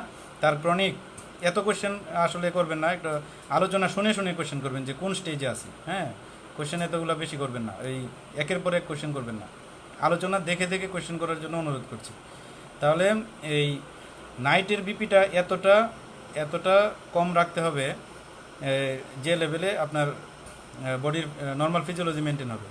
তো যদি আমরা সকালবেলায় অ্যান্টিহাইপারটেনসিভ ড্রাগ দিই বেশি, সেক্ষেত্রে সারাদিন কন্ট্রোল থাকলো খুব ভালো, কিন্তু রাতে যে কন্ট্রোল আছে কিনা আপনি মেজারমেন্টও করতে পারেন নাই, একটা মাস্কিং ইফেক্ট হয়ে থাকলো। আপনি 10 বছর অ্যান্টিহাইপারটেনসিভ খাওয়ালেন, কিন্তু লাভ কিছুই হবে না। সেই জন্য রাত্রেবেলায় প্রেফার করবেন অ্যান্টিহাইপারটেনসিভ, যেটাকে আবার দিনে সহজেই মনিটরিং করা যায়। তো সেই জন্য সিঙ্গেল ডোজ অ্যান্টিহাইপারটেনসিভ, লাইক আপনি এমলোডিপিন দিচ্ছেন কাউকে এস ইনহিবিটর, কাউকে এআরবি দিচ্ছেন, হ্যাঁ, এইগুলো আমাদের ইউজুয়াল সিঙ্গেল ডোজ অ্যান্টিহাইপারটেনসিভগুলো আমরা রাতে প্রেফার করব। কিন্তু মনে রাখতে হবে কিছু অ্যান্টিহাইপারটেনসিভ সিঙ্গেল ডোজ সকালেও প্রেফার করতে হবে। যেমন single dose beta blockers, latest যত বিটা ব্লকার্স আছে, নেভিভোলল, বিসোপ্রোলল, এই ড্রাগগুলা আমাদের সিঙ্গেল ডোজ বিটা ব্লকার মর্নিংয়ে প্রেফার করবেন, কারণ মর্নিংয়ে সিম্প্যাথেটিক ওভার অ্যাক্টিভিটি সবচেয়ে বেশি থাকে। এটা রাতে ঘুমার বেলায় সিম্প্যাথেটিক ওভার অ্যাক্টিভিটি এমনিই কম থাকে মানুষের, যার জন্য সিঙ্গেল ডোজ বিটা ব্লকারগুলোকে আপনি মর্নিং ডোজ প্রেফার করবেন বেশি। আর ডায়োরেটিক্স, থায়াজাইড, এগুলো আমরা দিনের বেলায় ডায়োরেসিস বেশি আশা করি, যার জন্য ডায়োরেটিক্সগুলোকে আমরা মর্নিংয়ে প্রেফার করবো সিঙ্গেল ডোজ। এছাড়া যে ড্রাগগুলো আছে আপনি যেমন ওইগুলার এমনিতে ডোজিংই হচ্ছে এদের মাল্টিপল ডোজ, এদের সিঙ্গেল ডোজে 24 আওয়ার্স তাদের অ্যাকশন থাকবে না। যেমন আপনি কার্বেডিলোল দিচ্ছেন তাকে একবেলা দিলেই হবে না, কারণ তাকে 2 বেলা দিতে হবে কমপক্ষে, কারণ সে 24 আওয়ার্স সে বিপি কন্ট্রোল করবে না। কাউকে আপনি আলফা ব্লকার দিচ্ছেন, এই ধরেন আপনি আলফা ব্লকার দিচ্ছেন কিছু, এগুলো আপনার মাল্টিপল ডোজে দিতে হয়। কাউকে আপনি আলফা মিথাইল ডোপা দিচ্ছেন, মাল্টিপল ডোজে দিতে হয়। এগুলো তো আপনি চাইলেও আপনি সিঙ্গেল ডোজ মর্নিং নাইট করতে পারবেন না। কাজে ইউজুয়াল ড্রাগগুলোর ভিতরে আমাদের ক্যালসিয়াম চ্যানেল ব্লকার, আমাদের এস ইনহিবিটর, এআরবি, এগুলো আমরা রাত্রে প্রেফার করব। আর যেগুলো হচ্ছে সিঙ্গেল ডোজ বিটা ব্লকার, সেগুলোকে আমরা মর্নিংয়ে প্রেফার করব। যেগুলো ডায়াবেটিক্স মর্নিংয়ে প্রেফার করবো। আর যেগুলো ডিভাইডেড ডোজে দিতে হবে, অনেক সময় এই ড্রাগগুলোকেও ডিভাইডেড ডোজে দিতে হবে। তো সেই ডিভাইডেড ডোজের ড্রাগগুলোতে আমার তো 2 বেলায় দিতে হবে, তখন আর তো মর্নিং আর নাইটের কোনো বিষয় আসবে না। আচ্ছা, আমি আরেকটু এগিয়ে নিয়ে যাই, তারপরে হচ্ছে কোয়েশ্চেন। এখন আসেন আমাদের ডায়াবেটিক্সগুলোর থাইরয়েড ডায়াবেটিক্সের খুব বেশি তেমন কোনো কন্ট্রাইন্ডিকেশন নাই বললেই চলে। কারো যদি গাউট থাকে আর অনেক সময় গ্লুকোজ ইন্টলারেন্স করে, যার জন্য ডায়াবেটিক পেশেন্টদের ডায়াবেটিক্স আসলে অ্যাভয়েড করা ভালো, থাইরয়েড ডায়াবেটিক্স। তো আর বিটা ব্লকার, ভেরি ব্লকার, এই বিটা ব্লকারগুলো দেখেন আপনার অ্যালগোরিদমে বিটা ব্লকারকে কম মূল্যায়ন করা হয়েছে, যে আসলে অনেক পরে নিয়ে রাখা হয়েছে, এ+এ+সি, তারপরে এ+সি, তারপরে এ+সি+ডি, তারপরেও দেখেন বিটা ব্লকারকে আনে না। কিন্তু আমাদের প্র্যাকটিসে যখন পেশেন্টের কোমরবিডিতে থাকবে, ইসকেমিক হার্ট ডিজিজ আছে পেশেন্টের, অ্যারিথমিয়া আছে, তখন বিটা ব্লকারটাকেই কিন্তু সবার আগে ইউজ করতে হবে। তখন আর এইসব অ্যালগোরিদমের কোনো, কোমরবিডিটির ক্ষেত্রে অ্যালগোরিদমের কোনো দাম নেই। তখন পেশেন্টের যা বেনিফিশিয়াল হবে তার কোমরবিড ফ্যাক্টরের জন্য পেশেন্টকে তাই দিতে হবে। তো সেই ক্ষেত্রে বিটা ব্লকার যখন আপনি দিচ্ছেন, সেই বিটা ব্লকারের কন্ট্রাইন্ডিকেশনগুলো খেয়াল রাখতে হবে। কোয়েশ্চেনের আনসারটা একটু পরে দিচ্ছি, আমাকে আগাইতে দিতে হবে, আর নাহলে প্রেজেন্টেশন শেষ করা যাবে না। তাহলে একটু পরে ইনশাল্লাহ কোয়েশ্চেন সবের উত্তর দেব। তো বিটা ব্লকারের খুব চমৎকার কন্ট্রাইন্ডিকেশন আছে, খেয়াল করতে হবে যে পেশেন্টের হার্ট ব্লক আছে কিনা। আপনাকে হার্ট ব্লক থাকলে বিটা ব্লকারগুলো অ্যাভয়েড করবেন। এক্সট্রিম কোনো ব্রাডিকার্ডিয়া, স্পেশালি 50 নিচে ব্রাডিকার্ডিয়া আছে কিনা, এই ধরনের কন্ডিশনগুলোতে আমরা সেফটির জন্য আগেও বলেছিলাম যে 60 নিচে ব্রাডিকার্ডিয়া বিটা ব্লকার অ্যাভয়েড করুন। পেরিফেরাল ভাস্কুলার ডিজিজ আছে কিনা, একটু পালসগুলো দেখে নেবেন। Diabetic, long standing diabetic patient, পালসগুলো ফিবল হয়ে গেছে, পালস নাই, অথবা অন্য কোনো ধরনের peripheral vascular disease, beta blocker avoid করবেন। তো এই যে আপনার এই যে কন্ডিশনগুলো, এগুলোকে খেয়াল রেখে আপনার বিটা ব্লকার আপনি অ্যাভয়েড করেন। তো মোটামুটি তো কন্ট্রাইন্ডিকেশন তো এত আসলে জটিল কিছু না। এই ধরনের মেজর কন্ট্রাইন্ডিকেশনগুলোকে মাথায় রেখে আমাদের অ্যান্টিহাইপারটেনসিভ ড্রাগগুলোকে প্রেসক্রাইব করতে হবে। এখন আমাদের সরি, আরেকটা বলি নাই যে বিটা ব্লকার অ্যাজমাতে অবশ্যই মানে কন্ট্রাইন্ডিকেটেড। ব্রঙ্কিয়াল অ্যাজমা এবং সিওপিডিতে বিটা ব্লকারগুলো কন্ট্রাইন্ডিকেটেড। এস ইনহিবিটর ইয়ারবিগুলো প্রেগনেন্সি, তারপরে কারো যদি এস ইনহিবিটর অনেক সময় হাইপার সেন্সিটিভিটি থাকে, এনজিওডিমা থাকে, এসব ক্ষেত্রে কন্ট্রাইন্ডিকেটেড। হাইপারক্যালিমিয়া থাকলে contraindicated. Bilateral renal stenosis S inhibitor contraindicated. এগুলো ডায়াগনোসিস করা জটিল, তো তারপরেও মাথায় রাখতে হবে আর কি, যে এগুলোতে কন্ট্রাইন্ডিকেটেড। এখন কোন পেশেন্টকে আপনি হসপিটালে রেফার করবেন? হাইপারটেনশনের পেশেন্টকে আপনি কি এই বাসায় ম্যানেজ করবেন, নাকি চেম্বারে ম্যানেজ করবেন, নাকি হসপিটালে রেফার করবেন? তো সহজ উত্তর, যদি কোনো কারণে হাইপারটেনশনের কোনো ইমার্জেন্সি কন্ডিশন থাকে, হাইপারটেনসিভ ইমার্জেন্সি বা ইমার্জেন্সি বলি যখন হাইপারটেনশনের সাথে কোনো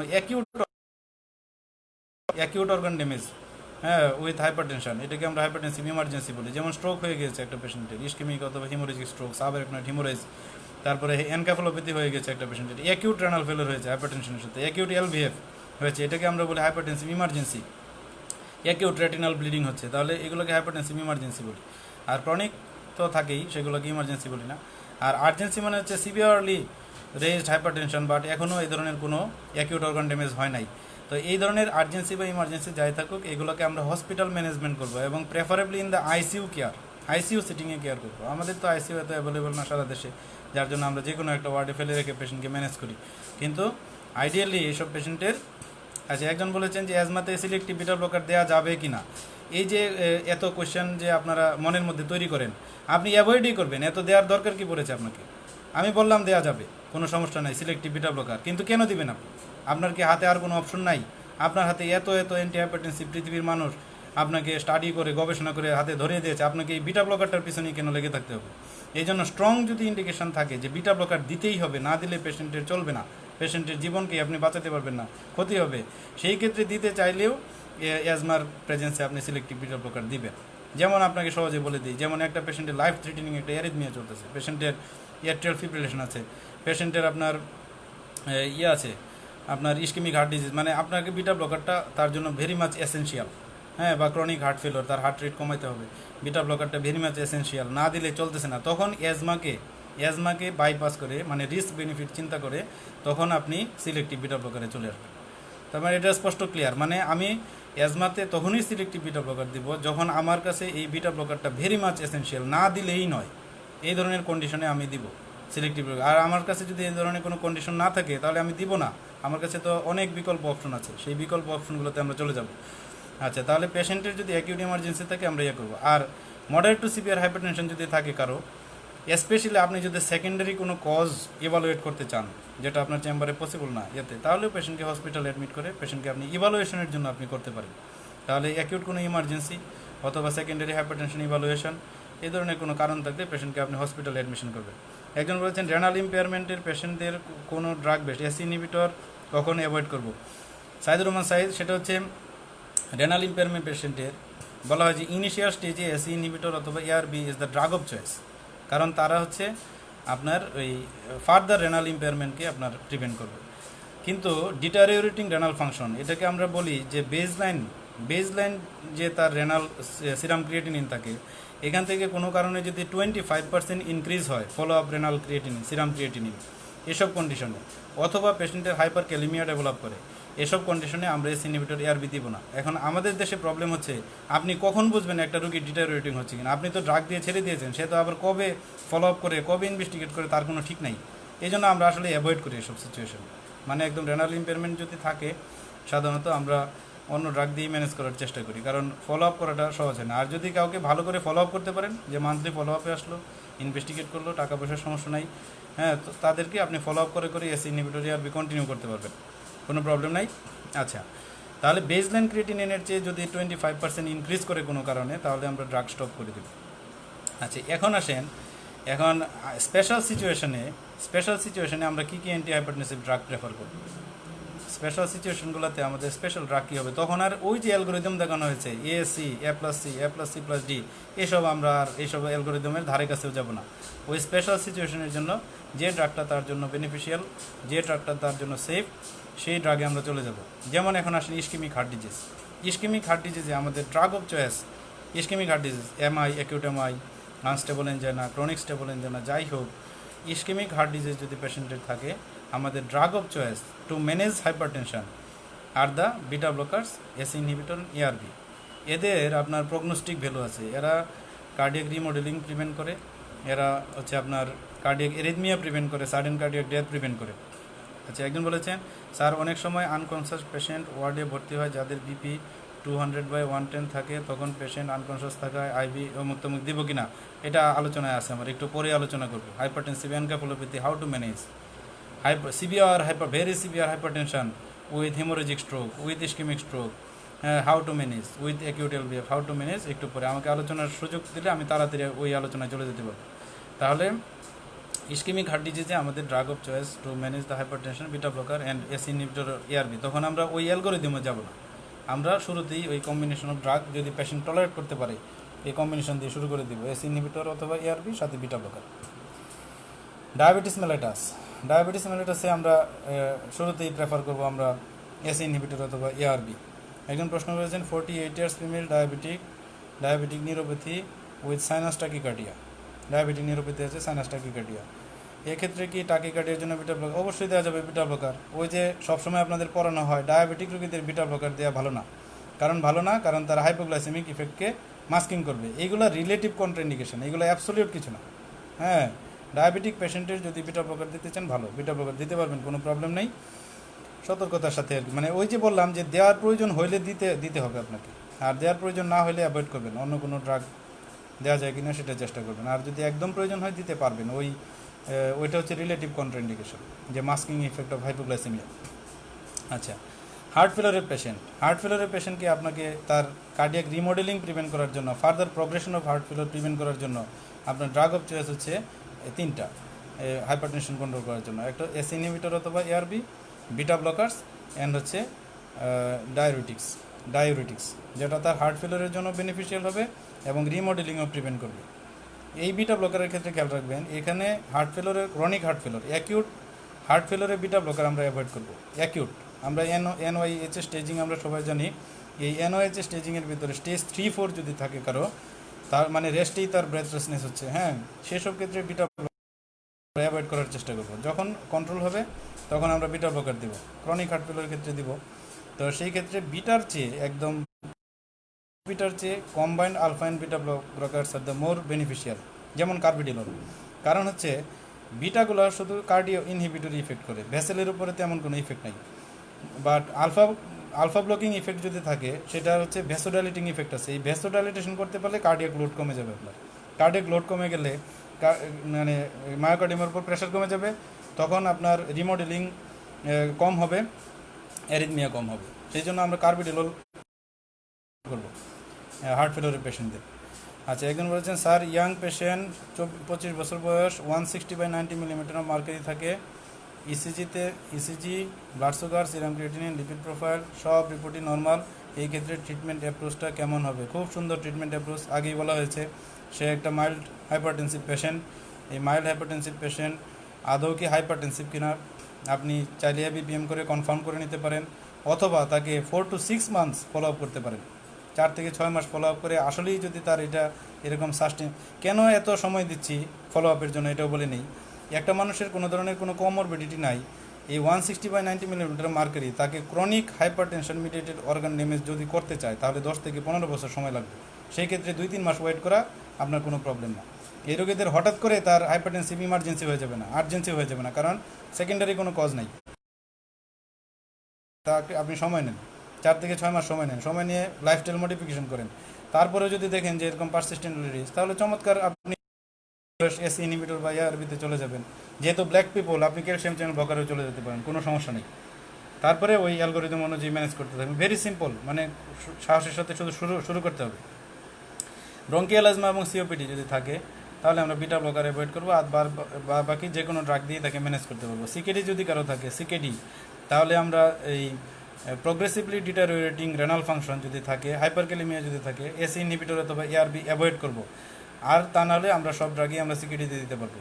প্রেগনেন্সি যদি কারো থাকে, আমরা অ্যাবসলিউট কন্ট্রাইন্ডিকেশন হচ্ছে এসি ইনহিবিটর অথবা এআরবি, বাদ বাকি সবই রিলেটিভলি সেফ। তবে সবচেয়ে সেফ হচ্ছে central acting drug alpha methyl dopa, তারপর লেভিটালল, এগুলো হচ্ছে সবচেয়ে সেফ ড্রাগ। তারপরে হাইপারটেনসিভ ক্রাইসিস যদি কারো থাকে, হাইপারটেনসিভ ক্রাইসিস, তো এই ক্রাইসিসেও আমাদের আর্জেন্সি যদি থাকে, আর্জেন্সি এবং ইমার্জেন্সির পার্থক্য হচ্ছে যে ইমার্জেন্সিতে অলরেডি একটা অ্যাকিউট অর্গান ড্যামেজ হয়েছে, emergency severe hypertension, diastolic blood pressure 120 মিলিমিটারের বেশি, সাথে অ্যাকিউট একটা অর্গান ড্যামেজ, যেমন অ্যাকিউট স্ট্রোক, অথবা কারো অ্যাওর্টিক ডিসেকশন, অথবা কারো অ্যাকিউট লেফট ভেন্ট্রিকুলার ফেইলর, এরকম যদি কারো থাকে, অ্যাকিউট রেনাল ফেইলর এরকম যদি থাকে, তাহলে আমরা পেশেন্টকে ইনজেক্টেবল অ্যান্টিহাইপারটেনসিভ দিয়ে ম্যানেজ করব। আর যদি আর্জেন্সি থাকে, মানে এই ধরনের very severe hypertension without any acute organ damage, তাহলে আমরা ওরাল ড্রাগ দিয়েও মানে ম্যানেজ করতে পারবো আমরা। এই দুইটা পার্থক্য, যে কখন ইনজেক্টেবল কখন ওরাল। আর ইনজেক্টেবল দিলেই কতক্ষণের মধ্যে বিপি আমি কতটুকু কন্ট্রোল করবো, এটা আমি একটু পরে আলোচনা করছি। একজন বলছেন স্যার হাইপারটেনসিভ আর্জেন্সি ম্যানেজমেন্টটা কীভাবে করে, যে এই কথাই তো আলোচনা করছি এখন, যে যদি আচ্ছা প্রি ডায়াবেটিসে কোনো ড্রাগ অফ চয়েস আছে কিনা, ওই যে একই ডায়াবেটিস আর প্রি ডায়াবেটিস তো একই জিনিস, তো একই জিনিস তো আপনার এসি ইনহিবিটর অথবা এআরবিতে আপনি যাবেন, তাহলে ওই প্রোটিন ইউরিয়া প্রিভেন্ট করার জন্য ডায়াবেটিস বা প্রি ডায়াবেটিস যাই থাকুক, anti hypertensive drug of choice হচ্ছে এসি ইনহিবিটর অথবা এআরবি। আচ্ছা যদি আচ্ছা এখন হচ্ছে আমাদের এই আর্জেন্সি বা ইমার্জেন্সি সম্পর্কে বলছিলাম, তো এটার টার্গেট বিপিটা আমি একটু পরে আলোচনা করছি। তো হাইপারটেনসিভ ইমার্জেন্সিতে ইনজেক্টেবল ড্রাগ ইউজ করতে পারবো। এখন দেখেন ইনজেক্টেবল ড্রাগ কী কী আছে আমাদের হাতে, কোনগুলো আপনি হাতের কাছে পাবেন, কোনগুলো এত অ্যাভেলেবল না। যেমন লেভিটালল খুবই ওয়াইডলি অ্যাভেলেবল ড্রাগ। আচ্ছা BEP, Shubho Chakraborty, BEP with hypertension পেশেন্টকে যদি আলফা ব্লকার দেওয়া হয়, গুড দিবেন বিইপির জন্য আলফা ব্লকার। টার্পের পর কি আলফা ব্লকার চেঞ্জ করে অন্য হাইপারটেনসিভ সুইচ করা যাবে? অবশ্যই সুইচ করা যাবে, কারণ আপনি যে উদ্দেশ্যে আলফা ব্লকার আপনি দিয়েছিলেন যে বিইপির জন্য, আপনার যখন প্রোস্টেটটাই থাকবে না, প্রোস্টেটই যখন আপনার নাই, তখন আর এই আলফা ব্লকার চেঞ্জ করাই ভালো, কারণ alpha blocker is not a so good drug, not so a good drug alpha blocker. Alpha blocker খুবই পোস্টারও ড্রপ করে। যারা আলফা ব্লকার নেয় শুরুর দিকে টলারেটই করতে পারে না অনেকেই, অন্যান্য অ্যান্টিহাইপারটেনসিভগুলো যত সহজে টলারেট করতে পারে, আলফা ব্লকার এত সহজে টলারেট করতে পারে না। তো এই জন্য প্রোস্টেটেক্টমির পরে আপনি চাইলে আলফা ব্লকার চেঞ্জ করে দিতে অন্য ড্রাগে চলে যেতে পারেন। আচ্ছা আরেকটা হচ্ছে এই যেটা বলছিলাম, তাহলে ইনজেক্টেবল অ্যান্টিহাইপারটেনসিভ ড্রাগ আমাদের কাছে অ্যাভেলেবল লেভিটালল ওয়াইডলি অ্যাভেলেবল, আমাদের বাংলাদেশের মোটামুটি সব জায়গায় পাওয়া যায়। তারপরে সোডিয়াম নাইট্রোক্লোরাইড, এটা সব জায়গায় পাওয়া যায় না, বাট এটা বেস্ট সোডিয়াম নাইট্রোক্লোরাইড। কিছু কিছু কন্ডিশনে আমাদের নাইট্রোগ্লিসারিনও injection nitroglycerin widely available drug. এটা আমরা বিশেষ করে অ্যাকিউট এমআই যাদের থাকে, আনস্টেবল এনজাইনা, তারপর অ্যাকিউট এলবিএফ, এইগুলোর সাথে যদি হাইপারটেনশন থাকে তখন আমরা এই ইনজেক্টেবল নাইট্রোগ্লিসারিন আমরা ইউজ করি, আমি নিজে অনেক ইউজ করেছি, এক্সিলেন্ট আউটকাম। তো এগুলো হচ্ছে ইনজেক্টেবল। হাইড্রোলাজিন ইনজেক্টেবল কিন্তু ওয়াইডলি অ্যাভেলেবল না। হাইড্রোলাজিন, সোডিয়াম নাইট্রোপ্রোসাইড এগুলো ওয়াইডলি অ্যাভেলেবল না। তো আমাদের অ্যাভেলেবল মানে লেবিটালল এবং নাইট্রোগ্লিসারিন। আচ্ছা, এখন আমরা আসি, তাহলে ইমার্জেন্সি আর্জেন্সির অনেকটাই আমাদের আলোচনা হয়ে গেছে। এখন এই ইমার্জেন্সি এবং আর্জেন্সি আমি কিভাবে ব্লাড প্রেশার কমাবো, এটাতে যাওয়ার আগে আমি বলি আমি নর্মালি ব্লাড প্রেশার কিভাবে কমাবো। নর্মাল যে condition, mild hypertension, moderate hypertension, severe hypertension, এটাতে আমি কত দিনে ব্লাড প্রেশার কমাবো?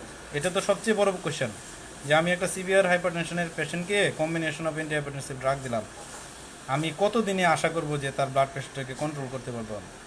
একটা মডারেট হাইপারটেনশনকে আমি সিঙ্গেল অথবা কম্বিনেশন অ্যান্টি হাইপারটেনসিভ দিলাম, আমি কতদিনে আশা করি যে তার ব্লাড প্রেশারটা কন্ট্রোল হবে। একটা মাইল্ড হাইপারটেনশন কতদিনে আশা করি তার ব্লাড প্রেশারটা কন্ট্রোল হবে। কতদিন পর পর আমি অ্যান্টি হাইপারটেনসিভের ডোজ বাড়াবো, অথবা নতুন কোনো অ্যান্টি হাইপারটেনসিভ আমি যোগ করব, অথবা কোনো অ্যান্টি হাইপারটেনসিভ আমি চেঞ্জ করে ফেলবো। তো এইটার গাইডলাইন হচ্ছে আপনার যে সিভিয়ার হাইপারটেনশন যদি থাকে, আপনি আশা করবেন যে 1 মাসের ভিতরে তার উইদাউট এনি ইমার্জেন্সি বা ক্রাইসিস, কোনো ধরনের ক্রাইসিস ইমার্জেন্সি যদি না থাকে, তাহলে আর্জেন্সি বা ইমার্জেন্সি যদি না থাকে, তাহলে সিভিয়ার হাইপারটেনশন আমরা আশা করব যে 1 মাসের ভিতরে যেন ব্লাড প্রেশারটা তার কন্ট্রোল হয়। মডারেট হাইপারটেনশনটা আশা করব আমরা অন্তত 2 থেকে 3 মাসের মধ্যে যেন তার ব্লাড প্রেশারটা কন্ট্রোল হয়। আর মাইল্ড হাইপারটেনশন আমরা আশা করব 4 থেকে 6 মাসের মধ্যে যেন তার ব্লাড প্রেশারটা কন্ট্রোল হয়। এই জিনিসটা ভেরি ইম্পর্টেন্ট, এটা মনে রাখবেন। আমরা যে প্র্যাকটিস করি, একটা অ্যান্টি হাইপারটেনসিভ দিয়ে পেশেন্ট বাসা থেকে কল করে পরের দিনেই যে স্যার গতকালকে তো প্রেশারের ওষুধটা খাইছিলাম, আজকে তো আমার প্রেশার ওই আগের মতোই আছে, কিছুই হয় নাই, এই যে একটা কথা। অথবা 7 দিন পরে আসে, অথবা আপনি বলে দিলেন যে 7 দিন পরে আসেন। 7 দিন পরে আপনি কি দেখবেন? এই 7 দিনের কোনো রিকমেন্ডেশন নেই, আর্জেন্সি ইমার্জেন্সি ছাড়া কোনো রিকমেন্ডেশন নেই। কিন্তু চেম্বার প্র্যাকটিস করতে গেলে এই গরম গরম ইফেক্টের জন্য এইগুলা অনেক সময় ফলো আপ করেন, করেন, সেটা পার্সোনাল একটা বিষয়, এগুলো কোনো গাইডলাইনের বিষয় না। ইনজেক্টেবলের ডোজ বলতেছি, সজল সোম ইনজেক্টেবলের ডোজ বলছি, আপনি কিভাবে দেবেন। তো এই যেটা বলছিলাম যে আপনি সিভিয়ার হাইপারটেনশন হলেও 1 মাস সময় নিয়ে আপনি ম্যানেজ করতে পারবেন, যদি না কোনো ইমার্জেন্সি না থাকে। আর যদি আপনার মডারেট হাইপারটেনশন থাকে, তাও 2 মাস সময় নিতে পারবেন। যদি মাইল্ড হাইপারটেনশন থাকে, 4 থেকে 6 মাস সময় নিয়ে আস্তে আস্তে আপনি হাইপারটেনশন, কারণ এর ভিতরে এমন কিছু হয়ে যাবে না যে পেশেন্ট মারা যাবে। তো আর পেশেন্টকেও এডুকেট করতে হবে এই বিষয়গুলো, যে এই বিষয়গুলো যে আপনি জানেন, মনের ভিতরে রেখে দিলে পেশেন্ট মনে করবে কি যে আপনি তাকে অ্যান্টি হাইপারটেনসিভ ড্রাগ দিয়েছেন, কিছুই হয় না, আপনি কোনো হাইপারটেনশনের ম্যানেজমেন্টই পারেন না। ঠিক আছে, আপনাকে বলবে যে আরে অনেকের কাছে শুনছিলাম যে উনি ভালো কার্ডিওলজিস্ট, এই হাইপারটেনশনই কন্ট্রোল করতে পারে না, কি এক ওষুধ দিছে, এটা দিয়ে গত 10 দিন যাবৎ খাইতেছি, প্রেশার একটু কমে না, 5 মিলিমিটার কমছে, হ্যাঁ নর্মাল থাকে না, এরকম বলবে। তো তাকে আগেই আপনি এডুকেটেড করবেন যে আসলে আপনি কি চাচ্ছেন, তাকে ব্লাড প্রেশারটা আপনি কতদিনে কন্ট্রোল করতে চাচ্ছেন, এটা আপনি এডুকেট করে দেবেন তাকে। তো এইটা হচ্ছে আমাদের এখন আর্জেন্সির ক্ষেত্রে বিষয়টা আবার এরকম না। আর্জেন্সি অ্যান্ড ইমার্জেন্সির ক্ষেত্রে, হাইপারটেনসিভ ইমার্জেন্সির ক্ষেত্রে, ধরেন হাইপারটেনসিভ এনকেফালোপ্যাথি একটা জিনিস, এনকেফালোপ্যাথি বা অ্যাকিউট লেফট ভেন্ট্রিকুলার ফেলিওর, এইসব ক্ষেত্রে আমার প্রথম দিনের টার্গেট থাকে ফার্স্ট ডে। এর ওই যে কি একজন কোয়েশ্চেন করেছিলেন মিন ব্লাড প্রেশার কীভাবে কমাবো বা কি, ফার্স্ট ডেতে আমাদের অপশন থাকবে যেন 25% মিন ব্লাড প্রেশার। এখন মিন ব্লাড প্রেশার কীভাবে ক্যালকুলেট করতে হয়, দয়া করে দেখে নেবেন যে how to calculate the mean blood pressure. তো মিন ব্লাড প্রেশারটা আমরা প্রথম 6 ঘন্টার ভিতরে কমাবো। প্রথম 6 ঘন্টার ভিতরে 25% মিন ব্লাড প্রেশার কমানোর চেষ্টা করব, এবং এইটাই প্রথম 24 আওয়ার্স মেনটেন করব।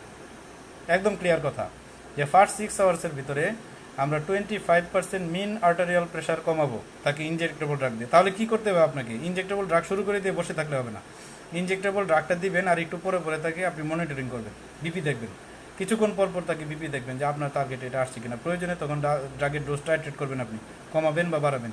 ইনফিউশন পাম্প দিয়ে দেওয়া হয়, সহজেই ডোজ টাইট্রেট করা যায়। পাম্প দিয়ে যদি নাও দেন, যদি ড্রপে মাইক্রো ড্রপে দেন, ওইটাকেও আপনি কম বেশি করে আপনি আপনার টার্গেটে আসতে পারেন। মিন বিপি অনলি 25%।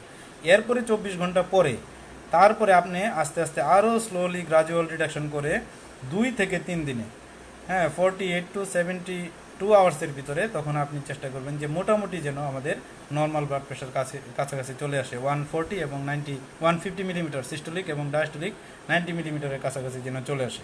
তাহলে এটা হচ্ছে ইমার্জেন্সির ভাবে হাইপারটেনশন। এখন এর মধ্যে আবার কথা আছে, এই ইমার্জেন্সি সিচুয়েশনে যদি ইসকেমিক স্ট্রোক থাকে, যদি হিমোরেজিক স্ট্রোক থাকে, যদি অ্যাওর্টিক ডিসেকশন থাকে, তাহলে এক একটার ক্ষেত্রে আবার টার্গেট বিপিটা এক এক রকম হয়ে যাবে। যেমন আমি বলি আপনাকে, severe hypertension with ischemic stroke, সেখানে চাইলেই বিপি কমানো যাবে না। চাইলেই একদম আপনি ইনজেক্টেবল অ্যান্টি হাইপারটেনসিভ দিয়ে বিপি টিপি কমায় দিলেন, পেশেন্ট শেষ। কারণ পেশেন্ট ইসকেমিক স্ট্রোকে একটা মানে ম্যাক্সিমাম একটা মিন আর্টেরিয়াল প্রেশার মেনটেন করতে হয় যেন পেশেন্টের সেরিব্রাল পারফিউশনটা ঠিক থাকে। যদি আপনি হঠাৎ করে কমিয়ে ফেলেন, তাহলে এই সেরিব্রাল পারফিউশন ঠিক থাকবে না, যতটুকু ইসকিমিয়া হয়েছিল তার চেয়ে বেশি তখন ইনফাকশন সাইজ বেড়ে যাবে।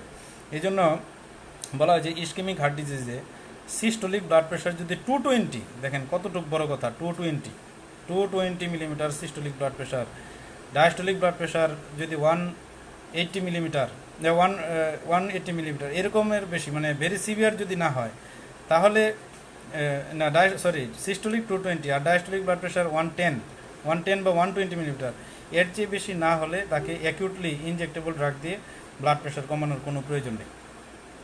ওইটা হইলেই তারপরে আমরা কমাবো। কমাইলে কতটুকু কমাবো আমি সেটাও বলতেছি। এটা চমৎকার একটি স্লাইড আছে আমার, এই জিনিসটা আপনাকে জানতেই হবে। আমেরিকান হার্ট অ্যাসোসিয়েশনের ব্লাড প্রেশার টার্গেট যে ফলোয়িং স্ট্রোক, আমেরিকান হার্ট অ্যাসোসিয়েশনের রিকমেন্ডেশন, এটা আপনাকে দেখাচ্ছি সবাইকে, একটু দেখেন। এটা হচ্ছে আমেরিকান হার্ট অ্যাসোসিয়েশনের রিকমেন্ডেশন। সেটা হচ্ছে ইসকেমিক স্ট্রোক যদি থাকে, যদি থ্রম্বোলাইসিস আপনি করবেন না, আমাদের দেশে কাউকে থ্রম্বোলাইসিস করা হয় না ইসকেমিক স্ট্রোকে, এই জন্য আমাদের দেশের জন্য এইটাই বেশি অ্যাপ্রোপ্রিয়েট, যে থ্রম্বোলাইসিস করার ইচ্ছা নাই। এই জন্য তাদের ক্ষেত্রে 220/120 millimetre of mercury for first 24 to 48 hours. দেখলেন তো, আপনার প্রথম 24 থেকে 48 ঘন্টা এই এতটুকু পর্যন্ত আপনি অ্যালাউ করতে পারবেন ব্লাড প্রেশার। 220 থেকে 220/120 মিলিমিটার অফ মার্কারি পর্যন্ত থাকলেই আমি খুশি। এর চেয়ে বেশি হলে আপনি কমাবেন, এর চেয়ে কম হলে আর কমানো দরকার নেই। এই সিস্টোলিক 220, ডায়াস্টোলিক 120, এই 24 থেকে 48 ঘন্টা আপনি অবজার্ভ করবেন। তারপরে বলা হয়েছে যে এরপরে আমাদের মোটামুটি ডেঞ্জার পিরিয়ডটা শেষ, তখন আস্তে আস্তে গ্রাজুয়াল রিডাকশন করে দেবেন। ওভার ডেজ মানে কয়েকদিনের মধ্যে আপনি, এই কয়েকদিন বলতে যে ফার্দার 3 থেকে 4 দিন এর ভিতরে আপনি এটাকে রিডাকশন করবেন। আবার ইসকেমিক স্ট্রোক যদি থ্রম্বোলাইসিস করেন, যদিও আমাদের করা হয় না, কিন্তু ইনফরমেশনটা জেনে রাখা ভালো। যদি থ্রম্বোলাইসিস করেন, ইসকেমিক স্ট্রোক যদি থ্রম্বোলাইসিস করেন, থ্রম্বোলাইসিস আমাদের করা হয় না, একদমই করা হয় না আমাদের দেশে। 2-1টা জায়গায় চালু করা আছে, কিন্তু তারা এগুলো মেনটেন করে না। তো থ্রম্বোলাইসিস করা হয় স্যার সিলেটে, গুড, ভেরি গুড। সিলেটে যদি থ্রম্বোলাইসিস করেন, তাহলে আপনাদের জন্য রিকমেন্ডেশন হচ্ছে থ্রম্বোলাইসিস করতে গেলে যদি ভেরি সিভিয়ার হাইপারটেনশন থাকে, তখন সেখানে আবার হিমোরেজ হয়ে যাওয়ার রিস্ক থাকে। সেই ক্ষেত্রে তাহলে কতটুকু হাইপারটেনশন কমালে, ব্লাড প্রেশার কমালে হিমোরেজের রিস্কটা থাকবে না, আবার ইসকেমিয়াটারও অ্যাগ্রাভেট হওয়ার সম্ভাবনা কম। এই একটা যে এমন একটা ব্লাড প্রেশারে আসতে হবে, যে ব্লাড প্রেশারটাতে আসলে থ্রম্বোলাইসিস করলে হিমোরেজ হবে না, আবার তার এই পর্যন্ত কমালে তার ইসকেমিয়াও বাড়বে না। এটার কাট মার্জিন হচ্ছে 1 মিলিমিটার অফ মার্কারি বা 180/110। মনে রাখেন, আমাদের যে সিভিয়ার হাইপারটেনশনের যে গ্রেডিংটা আছে, এই পর্যন্ত তাকে আনতে হবে। 180-এর নিচে এবং 110-এর নিচে সিস্টোলিক, 180-এর নিচে ডায়াস্টোলিক ব্লাড প্রেশার 110-এর নিচে, এখানে আনলে থ্রম্বোলাইসিস সেফ হবে। আবার একজন প্রশ্ন করেছেন, স্যার থ্রম্বোলাইসিস করা, আচ্ছা এটা না, তাহলে এইটা যদি হয় যে আমাদের 180/110 মিলিমিটার অফ মার্কারির জাস্ট নিচে যদি আমরা আনি, তাহলে আমাদের তার ফার্দার ইসকেমিয়া অ্যাগ্রাভেটও কম হবে। আবার এটাতে আনলে থ্রম্বোলাইসিসটা সেফ হবে, তার হিমোরেজিক যে সেটার পসিবিলিটি কমে যাবে। এখন আসেন, ইন্ট্রাক্রেনিয়াল হিমোরেজ হলে আমাদের টার্গেট কত? এইটা ভেরি ইম্পর্টেন্ট। ইন্ট্রাক্রেনিয়াল হিমোরেজ হলে আবার ইসকেমিক স্ট্রোকের মতো চিন্তা করা যাবে না। হিমোরেজিক স্ট্রোকে যত তাড়াতাড়ি বিপি কমাতে পারবেন, তত হিমোরেজ বন্ধ হওয়ার বা ফার্দার অ্যাগ্রাভেট না হওয়ার পসিবিলিটি বেড়ে যাবে হিমোরেজিক স্ট্রোকে। তাহলে হিমোরেজিক স্ট্রোকে আপনাকে অ্যাকিউট লোয়ারিং, ওই যে অ্যাকিউট লোয়ারিং একদম পুরো 6 ঘন্টার ভিতরে আপনাকে কমায় ফেলতে হবে, 160/100 মিলিমিটার অফ মার্কারের নিচে কমায় ফেলতে হবে। আমেরিকান হার্ট অ্যাসোসিয়েশনের রিকমেন্ডেশন। এত সহজ কথা না, এগুলো মাল্টিপল মেটা অ্যানালাইসিস করে টোরে হাজার হাজার লক্ষ লক্ষ পেশেন্টের উপরে স্টাডি করে এগুলো প্রমাণিত হয়েছে, ঠিক আছে। হয়তোবা ভবিষ্যতে চেঞ্জ হবে recommendation, but still now that is the recommendation for the intracranial haemorrhage. Intracranial haemorrhage যদি হয়, যদি সাবঅ্যারাকনয়েড হিমোরেজ ছাড়া শুধু ইন্ট্রাসেরিব্রাল হিমোরেজ হয়েছে ধরেন, সেই ক্ষেত্রে আমরা অথবা অন্য সাবডোরাল হিমোরেজ এইগুলা মানে সাবঅ্যারাকনয়েড ছাড়া, তাহলে আমাদের টার্গেট হচ্ছে 160/100 মিলিমিটার অফ মার্কারির নিচে অ্যাকিউট লোয়ারিং। আর যদি কারো কোনো কারণে সাবঅ্যারাকনয়েড হিমোরেজ হয়, তাহলে তাকে অ্যাকিউট লোয়ারিং 140/90 মানে নর্মাল ব্লাড প্রেশার করে ফেলতে হবে কিছুক্ষণের মধ্যে। কতটুকু ইম্পর্টেন্ট কথা এই জিনিসগুলোর জন্য আসলে আজকের এত আলোচনা। প্রথমে যা আলোচনা করেছি এগুলো এমনি শুধু ডিসকাশনটাকে একটু ওয়ার্মিং করার জন্য, আর এখন এগুলো হচ্ছে আসল আলোচনা। এগুলো আপনি প্রতিনিয়ত ফেস করবেন ওয়ার্ডে, মেডিসিন ওয়ার্ডে যে সময় ডিউটি করবেন, নিউরোলজিতে ডিউটি করবেন, প্রতিদিন আপনি ফেস করবেন। কেউ আইডিয়াল তেমন কিছু না জেনেই উল্টাপাল্টা মতামত দিয়ে যাচ্ছে, চিকিৎসা করে যাচ্ছে, পেশেন্টকে ফেলে রাখছে, এরকম করে হবে না। আর আউটকামের দিকে আপনি কখনোই তাকাবেন না। আমি সবসময় বলি আপনি আইডিয়াল ম্যানেজমেন্ট করবেন, আউটকাম যা খুশি তা হোক, খারাপ হোক আউটকাম, এটাতে আপনার কোনো আফসোস করার কিছু নেই। কারণ অ্যাকিউট যে ইমার্জেন্সিগুলো আছে, হাইপারটেনসিভ ইমার্জেন্সি, এগুলো নর্মাল প্রগনোসিস। আপনি যদি ট্রিটমেন্ট ঠিক মতো না করেন, নর্মালি 90% পেশেন্ট মারা যাবে। 90% patient will die in acute মানে হাইপারটেনসিভ ইমার্জেন্সি। এই জন্য আপনি এইসব পেশেন্টকে যে 90% মর্টালিটির চেয়ে কমায়া 90 থেকে যদি 50 করতে পারেন, অথবা 30-40 করতে পারেন, এটাই আপনার বিশাল অ্যাচিভমেন্ট। কিন্তু আপনাকে এটা ভাবলে হবে না আপনি 100% কেজে এই চিকিৎসা দিয়ে আপনি সফল হয়ে যাবেন। এই ধরনের আশা করলেই আপনি চিকিৎসাই করতে পারবেন না, ভয় পাবেন চিকিৎসা করতে। তো সেই জন্য আমাদের সাবঅ্যারাকনয়েড হিমোরেজে অ্যাকিউট লোয়ারিং আমরা আশা করব, কারণ এখানে বিপি এতটা কমানো উচিত যাতে আর কোনো এই ব্লিডিংটা কোনোভাবে অ্যাগ্রাভেট না করে। এই জন্য অ্যান্টি হাইপারটেনসিভ আমরা যে ইনজেক্টেবল স্টার্ট করলাম, এইটার ডোজ ইনজেক্টেবল অ্যান্টি হাইপারটেনসিভ একজন ডোজ জিজ্ঞেস করেছিলেন, প্রত্যেকটারই মিনিমাম ডোজ আছে, হাইয়েস্ট ডোজ আছে। তো আমরা এই ধরনের কন্ডিশনে হাইয়েস্ট ডোজে চলে যাব। সাবঅ্যারাকনয়েড হিমোরেজ হাইয়েস্ট ডোজ বা হাইয়েস্ট ডোজের কাছাকাছি দিয়ে শুরু করে দেব। তখন আমরা এই অ্যাকিউট বিপি লোয়ারিং একদম 6 ঘন্টার ভিতরে আমাদের বিপি 140/90 মিলিমিটার অফ মার্কারের নিচে নিয়ে আসার চেষ্টা করবো। তাহলে আশা করি এটা মোটামুটি সবার ক্লিয়ার। এখন আসেন রেজিস্ট্যান্ট হাইপারটেনশন। এটা বলার পরে আমি কোয়েশ্চেন আনসার উন্মুক্ত করে দেবো সবার জন্য। রেজিস্ট্যান্ট হাইপারটেনশন বলার পরেই কোয়েশ্চেন আনসার উন্মুক্ত করে দেবো যে একজন পেশেন্টকে আপনি ট্রিটমেন্ট দেবেন। আমরা প্রথমে জানবো যে what is resistant hypertension, what is the definition of resistant hypertension. Very simple, when blood pressure is not adequately controlled by combination of 3 drugs including a diuretics. When blood pressure is not well controlled with combination of 3 antihypertensive drugs including a diuretics. শুধু drug না, এটা তো definition বলার জন্য বলা। আপনি already আচ্ছা একজনে বলেছে হিমোরেজিক স্ট্রোক পেশেন্টের বিপি আইভি লেবিটালল দিয়ে কমাতে ব্রাডিকার্ডিয়া হয়, আইসিপি এমনিতেই বেশি থাকে তাই ব্রাডিকার্ডিয়া, হ্যাঁ হতে পারে ব্রাডিকার্ডিয়া হয়। তো সেই ক্ষেত্রে একটু সতর্ক থাকতে হবে। অন্য কোনো ড্রাগ দেওয়া যায়, এখন তো অন্য কোনো ড্রাগ তো এই যে বললাম যে সব তো অ্যাভেলেবল না। আপনার হাতে অ্যাভেলেবল যদি না থাকে আপনি কি করবেন? আপনাকে তো চেষ্টা তো করতে হবে, তাই না? আর ব্রাডিকার্ডিয়ারও তো একটা লেভেল আছে। যদি সাইনাস ব্রাডিকার্ডিয়া কারো হয়, সাইনাস যদি ব্রাডিকার্ডিয়া থাকে, আমরা সিভিয়ার ব্রাডিকার্ডিয়া পর্যন্ত অনেক সময় অ্যালাউ করি, যে 40 হয়ে গেছে সাইনাস ব্রাডিকার্ডিয়া, তারপরেও আমরা অ্যালাউ করি। আর আপনার হসপিটালে যদি ফ্যাসিলিটি থাকে, তখন এত বেশি ব্রাডিকার্ডিয়া হয়েছে যে অনেক 30 হয়ে গেছে, তখন আপনি পেস মেকার দিয়ে দিবেন, হ্যাঁ টেম্পোরারি পেসিং করে রাখবেন, তারপরেও আপনার যে এসেনশিয়াল যে লেবিটাল সেটা আপনাকে দিতে হবে। আর অন্য কোনোটা যদি পাওয়া যায় আইভি অ্যান্টিহাইপারটেনসিভ, হয়তো ঢাকায় পাওয়া যায়, আমি জানি না, ঢাকায় তো আমি থাকি না, যে সোডিয়াম নাইট্রোক্লোরাইড পাওয়া যায় কিনা। হাইড্রোলাজিন এক সময় পাওয়া যেত, আমরা যে সময় ইন্টার্নশিপ করতাম তখন হাইড্রোলাজিন আমরা ঢাকা থেকে আনাইতাম অনেক পেশেন্টকে দিয়ে। তো এই হাইড্রোলাজিন আপনি খুঁজে পেতে পারেন, তখন তো আর আপনার এই প্রবলেমগুলো থাকবে না। সবচেয়ে বড় কথা, একটা প্রবলেমে আপনি পড়ে গিয়েছেন, বিকল্প কি করা যায় সেটার চেষ্টা করবে। আচ্ছা, জিটিএন কি দেওয়া যাবে? অবশ্যই দেওয়া যাবে জিটিএন। যে এখন ইমার্জেন্সি কন্ডিশন চিন্তা করে জিটিএন দিবেন। যেমন জিটিএনটা সবচেয়ে বেশি বেনিফিশিয়াল অ্যাকিউট এলভিএফ এবং অ্যাকিউট এমআই, এরকম সেটিংয়ের সাথে যদি হাইপারটেনশনটা মিলে যায় আপনার, যে সিভিয়ার হাইপারটেনশন সাথে অ্যাকিউট এমআই অ্যাকিউট এলভিএফ, তখন তো আপনি জিটিএনই শুরু করবেন, দ্য ফার্স্ট লাইন ড্রাগ। কিন্তু অন্য সিচুয়েশনে যে হাইপারটেনসিভ এনকেফেলোপ্যাথি, সেই ক্ষেত্রে আপনি জিটিএন দিবেন কিনা সেটা নির্ভর করবে যে আপনি অন্য কোনো ড্রাগ অ্যাভেলেবল কিনা তার উপরে। যদি না থাকে হাতের কাছে পেলে আপনি জিটিএনই দিবেন, জিটিএন ইনফিউশনে দিয়ে দেবেন, তারপরে ফলো আপ করতে থাকবে। আচ্ছা, এখন আমরা আলোচনা করি যে রেজিস্ট্যান্ট হাইপারটেনশন। তাহলে resistant hypertension is a condition in which the blood pressure is not adequately control by combination of 3 anti hypertensive drugs including a diuretics. আজকে রাউন্ডে আমি জিজ্ঞেস করেছিলাম কয়েকজনকে আমাদের ইন্টার্ন ডক্টরসদেরকে, তো হঠাৎ করে মাথায় কাজ করে না, এগুলোই কাজ করতে হবে। এখন তো কাজ করবেই না, কারণ আস্তে আস্তেই না এক্সপিরিয়েন্স হবে, এক্সপিরিয়েন্স হতে হতে পরে কাজ, কিন্তু এগুলো মাথায় আনতে হবে। সিম্পল ট্রিটমেন্ট তো আপনি দিলেনই, দেওয়ার পরে আপনি একজন স্যার ইসকেমিক স্ট্রোক পেশেন্ট যদি আগে থেকেই অ্যান্টি হাইপারটেনসিভ খেত, তাহলে তাকে কি ওই ড্রাগস কন্টিনিউ করব আফটার স্ট্রোক, ও স্টপ করে দিব স্যার? এটা ব্লাড প্রেশারের উপর ডিপেন্ড করবে, যে ব্লাড প্রেশার যদি অনেক কম থাকে তাহলে কন্টিনিউ না করাই ভালো। হ্যাঁ, না করাই ভালো, কারণ ওই যে সেরিব্রাল পারফিউশন 24 থেকে 48 ঘন্টা দেখা। আর যদি মোটামুটি ব্লাড প্রেশার বেশি থাকে তাহলে কন্টিনিউ করা যাবে। আচ্ছা, ইঞ্জেকশন ভেরাপামিল কি দেওয়া যাবে? ভেরাপামিলও একটা অপশন, বাট ভেরাপামিলের অ্যান্টি হাইপারটেনসিভের ইফেক্টের চেয়ে ভেরাপামিল ইঞ্জেকশন আমরা ইউজ করি সবচেয়ে বেশি, যে মোহাম্মদ মাজারুল ইসলাম। ভেরাপামিল আমরা বেশি ইউজ করি ইনজেক্টেবল সুপ্রাভেন্ট্রিকুলার টাকিকার্ডিয়াকে সাপ্রেস করার জন্য, এসবিটি। তবে অ্যান্টি হাইপারটেনসিভ হিসেবে ভেরাপামিল দেওয়া যেতে পারে। আচ্ছা, আরেকজন বলেছে, আজ একটু শেষ করে দিই, আমি রেজিস্ট্যান্ট হাইপারটেনশনটা শেষ করে আপনাদের সব প্রশ্নের উত্তর দেবো এখন।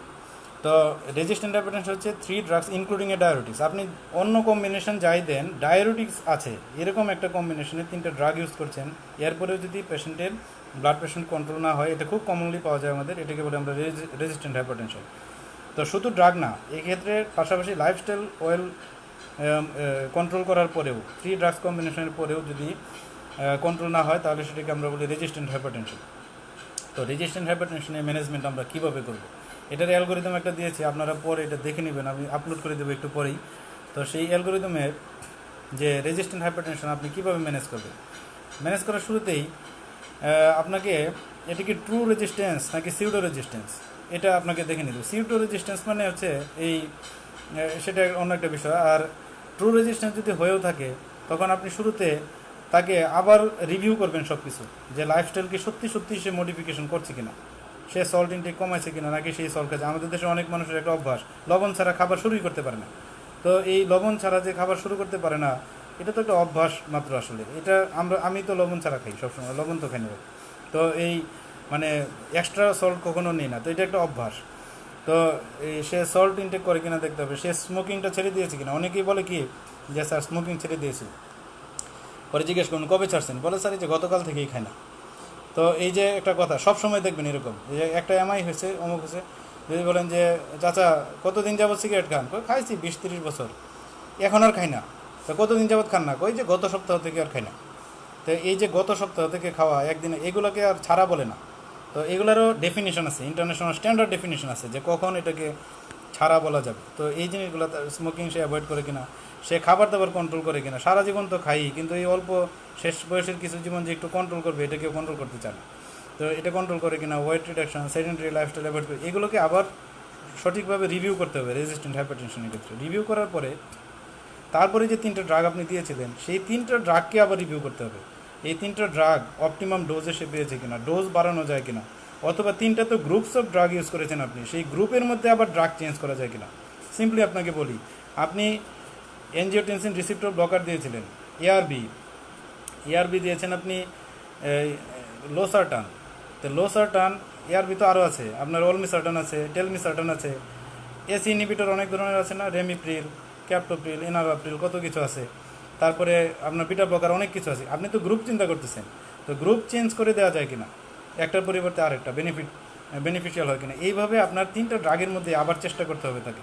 তো সব কিছু চেষ্টা করে তারপরেও রেজিস্ট্যান্ট, তখন কন্ট্রোল হচ্ছে না, তখন আপনার 4th ড্রাগে যেতে হবে। এই জিনিসটা একটু মনে রাখবেন আজকের আলোচনা থেকে। সেটা হচ্ছে গাইডলাইন আপনাকে কী বলছে, 4th ড্রাগটা কী যোগ করবেন আপনি এই পেশেন্টকে। 4th ড্রাগ হচ্ছে প্রেফারেবলি মিনারেলোকর্টিকয়েড অ্যান্টাগনিস্ট। আপনি এ সি ডি দিয়েছিলেন, এখনও কিন্তু বিটা ব্লকার বাকি আছে আপনার হাতে, আলফা ব্লকার বাকি আছে, সেন্ট্রালি ড্রাগ অ্যাক্টিং ড্রাগ বাকি আছে, কত কিছু যেগুলো আমরা কমনলি ইউজ করি। কিন্তু গাইডলাইন আপনাকে বলতেছে স্পাইরোনোলেকটন দিতে। দেখেন কত কত বড় কথা, স্পাইরোনোলেকটন। বলবেন যে স্যার আমরা তো জীবনে শুনি নাই যে হাইপারটেনশনে কেউ স্পাইরোনোলেকটন দেয়। এই যে শুনেন নাই, এখন শুনবেন, কারণ আপনি মডার্ন ডক্টর, আপনি ওল্ড কারো কাছ থেকে শুনবেন না, এটাই হচ্ছে আপনার কথা। আপনি মডার্ন ডক্টর, মডার্ন ম্যানেজমেন্ট করবেন, আপনাকে ওল্ড কারো কথা শুনে আপনাকে ম্যানেজমেন্ট করতে হবে না। ওল্ড কারো কাছ থেকে শুধু এক্সপিরিয়েন্স নেবেন, কিন্তু রিকমেন্ডেশন সবসময় আপনি মডার্ন নেবেন। ওল্ড কারো কাছ থেকে শুধুমাত্র এক্সপেরিমেন্ট নেবেন, যে স্যার আপনি তো এতদিন চিকিৎসা করছেন, কোনটা ভালো কাজ করে, এই সেই অমুক তমুক। কিন্তু রিকমেন্ডেশন সবসময় স্যারের রিকমেন্ডেশন নেবেন না, রিকমেন্ডেশন সবসময় নেবেন আপনি মডার্ন গাইডলাইনের রিকমেন্ডেশন। এই জন্য 4th drug in resistant hypertension is preferably স্পাইরোনোলেকটন দিবেন। আর এছাড়া আপনি অন্যগুলোও দিতে পারবেন, আপনাকে একদম না করে দেওয়া হচ্ছে না। আপনি ফোর্থ ড্রাগে বিটা ব্লকার যোগ করতে পারবেন, ফোর্থ ড্রাগে আপনি আলফা ব্লকার যোগ করতে পারবেন, অথবা ফোর্থে থাকতে হবে এমন কোনো কথা না, ফিফথ ড্রাগ করতে পারবেন। আমরা এমন অনেক পেশেন্ট দেখেছি 5টা 6টা অ্যান্টি হাইপারটেনসিভ ড্রাগ খায়, তারপরেও রেসপন্স হয় না। মানে আপনাকে বুকে সাহস থাকতে হবে যে পৃথিবীতে বাংলাদেশে এমন মানুষ আছে যে যারা 6টা অ্যান্টি হাইপারটেনসিভ ড্রাগ খায়, এখনও কন্ট্রোল না, কিন্তু মোটামুটি চলতেছে। কাজে এত ভয় এই ধরনের পার্সেন্টেজ খুব কম মানুষের ক্ষেত্রে এরকম হয়। এত ভয় পাওয়ার কিছু নাই। এর আগেই ম্যাক্সিমাম 99% পেশেন্ট এই ধরনের স্টেজে আসার আগে আপনার ম্যানেজ হয়ে যাবে, প্রপারলি ম্যানেজ। এরপরে দেখেন ফিউ পার্সেন্টেজ অফ কেস এইগুলো কিছুতেই আর ম্যানেজমেন্ট হবে না, আপনি চাইলেও তাদেরকে এই হাইপারটেনশন আর ম্যানেজমেন্ট করতে পারবেন না আপনি। আর আরেকটা কথা খেয়াল রাখতে হবে, রেজিস্ট্যান্ট হাইপারটেনশনের ক্ষেত্রে ভেরি ভেরি ইম্পর্টেন্ট, তাকে এক্সটেন্সিভলি সার্চ করতে হবে is there any secondary cause of hypertension.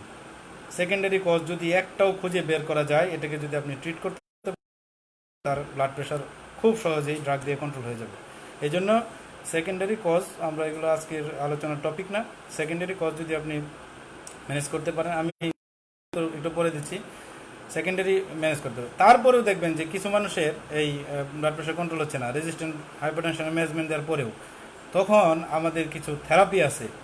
এই থেরাপিও আমি আশা করি, স্বপ্ন দেখি যে কিছুদিনের মধ্যে বাংলাদেশে এক্সটেন্সিভলি এগুলো প্র্যাকটিস হবে। সেই আচ্ছা, স্পাইরোনোলেকটনকে সিঙ্গেল আর ফ্লুসেমাইডের সাথে, সিঙ্গেল ওয়ানলি স্পাইরোনোলেকটন, সাইদুর রহমান সাইদ যেটা বলেছেন সেটা হচ্ছে ওয়ানলি স্পাইরোনোলেকটন, কোনো কম্বিনেশন দেওয়া দরকার নেই, কারণ ফ্লুসেমাইডের অ্যান্টি হাইপারটেনসিভ ইফেক্ট তেমন নাই বললেই চলে। আচ্ছা, খুব চমৎকার কোয়েশ্চেন আসতেছে, আমি একটু জাস্ট 2 মিনিট আলোচনা করি, আমি কোয়েশ্চেনগুলো আলোচনা করব। তো এরপরে হচ্ছে যে এরপরের থেরাপিগুলো আমি আশা করি যে বাংলাদেশে চালু হয়ে যাবে। সেগুলো হচ্ছে রেনাল ডিনারভেশন থেরাপি। আপনি কোনোভাবেই ড্রাগ দিয়ে হাইপারটেনশন কন্ট্রোল করতে পারছেন না, তখন এই kidney main regulatory organ for the blood pressure, এই কিডনিতে যেন সল্ট ওয়াটার রিটেনশন কম হয়, সেই জন্য রেনাল নার্ভকে আমি সার্জিক্যাল ডিনারভেশন করা যায়, তারপরে এই ইন্টারভেনশন করেও করা যায়, রেডিও ফ্রিকোয়েন্সি অ্যাবলেশন, এইসবভাবে এটাকে ডিনারভেশন করা যায়। তো denervation therapy, renal denervation therapy দেবো। ক্যারোটিড এই আর্টারিতে কিছু থেরাপি আছে, তো এইগুলো আর কি, মানে তখন এগুলো হচ্ছে ডিভাইস বেস থেরাপি এবং সার্জিক্যাল থেরাপি, ইন্টারভেনশনাল থেরাপি, ওইগুলো দিয়েও আমাদের হাইপারটেনশন ম্যানেজ করা লাগতে পারে। তাহলে এখন কিছু আমরা কোয়েশ্চেন আলোচনা করি, তারপরে টোটাল জিনিসটাকে আজকে আবার সামারাইজ করবো যে আমাদের আজকের আলোচনা থেকে কতটুকু জিনিস আমাদের মনে রাখতে হবে। কোয়েশ্চেন হচ্ছে, স্যার উপজেলা হেলথ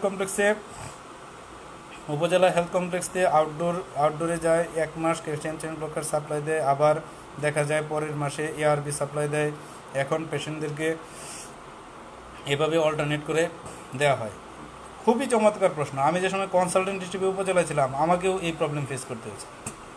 মেডিকেল অফিসারদের তো ফেস করতে হচ্ছেই প্রতিনিয়ত। মেডিকেল অফিসাররা যে কী কষ্ট করে উপজেলা সার্ভিস দিচ্ছে, এটা যে চাকরিটা করে আসলে সে বোঝে। আমরা কনসালটেন্টরাও এই ধরনের ঝামেলায় পড়েছি। 1 মাসে সাপ্লাই আসে ক্যালসিয়াম চ্যানেল ব্লকার, পরের মাসে বলে এআরবি, তখন রোগীরা চায় কি যে কোনো একটা প্রেশারের ওষুধ পাইলে সে এখান থেকে নিয়ে যাবে, খাওয়া শুরু করবে। But that should not be allowed. এগুলো আইডিয়াল না। কিন্তু এখন কথা হচ্ছে যে আপনি অ্যালাউ কেন করতেছি, তারপরে আমরা এমন কিছু মানুষ আছে আমাদের যাদের 1 টাকা দিয়েও ওষুধ কিনে খাওয়ার কোনো সামর্থ্য নেই, একটা ওষুধও কিনতে পারবে না। তাদের ক্ষেত্রে এখন নিরুপায় হয়। আপনি যদি পারেন, অনেকেই দান করেন বিভিন্ন জায়গায় এসেই, এইসব মানুষদেরকে আইডেন্টিফাই করে তার একটা ড্রাগ যেন কন্টিনিউ করতে পারে, তাকে টাকা পয়সা দিয়ে হেল্প করবেন প্রয়োজনে, কিন্তু তাকে বোঝানোর চেষ্টা করবেন যে একটা ড্রাগে, অথবা তাকে কোনোভাবে অথবা তার ছেলে মেয়ে কাউকে কাউন্সিলিং করিডোরে বোঝানোর চেষ্টা করবেন যে এই ড্রাগটা বারবার এগুলো চেঞ্জ করাটা ঠিক হবে না, ওনার জন্য ক্ষতিকর। আর তারপরেও যদি একদম নিরুপায় হয়ে যান, আপনি চেঞ্জ করে দেবেন। কারণ দেখা যায় কি, বেশিরভাগ বয়স্ক মানুষ তাদের লাইফ এক্সপেক্টেন্সি এমনিতেই কমে যায়। তো যে কোনো একটা দিয়ে মোটামুটি কন্ট্রোল আছে, তখন এত বেশি নিয়ম নীতি, এত বেশি গাইডলাইনের ভিতর দিয়ে আমরা যাব না। মোটামুটি হাতের কাছে যা আছে তাই দিয়ে আমরা ইভেন তার কন্ট্রাইন্ডিকেশনগুলোও সবসময় জানি না জেনেই ড্রাগ দিয়ে দিচ্ছি। তাও আল্লাহ তাদেরকে যতদিন হায়াত দেয় বাঁচিয়ে নিয়ে যাচ্ছেন, প্রেশার কন্ট্রোল আছে, তাতেই খুশি থাকে। হ্যাঁ, আচ্ছা, এটা হচ্ছে এটার আনসার। আর আরেকজন বলেছেন মোহাম্মদ মুসা আল খারেজমি, ওরে বাবা, এই যে অনেক সুন্দর নাম। তাহলে আমার আম্মার বয়স 50 বছর, আম্মা 2 থেকে 3 বছর ধরে এনজিলক প্লাস খায়, আপাতত বিপি কন্ট্রোল আছে, এখন কি ড্রাগ উইথড্র করা যাবে কিনা? না, উইথড্র করার কোনো প্রয়োজন নেই।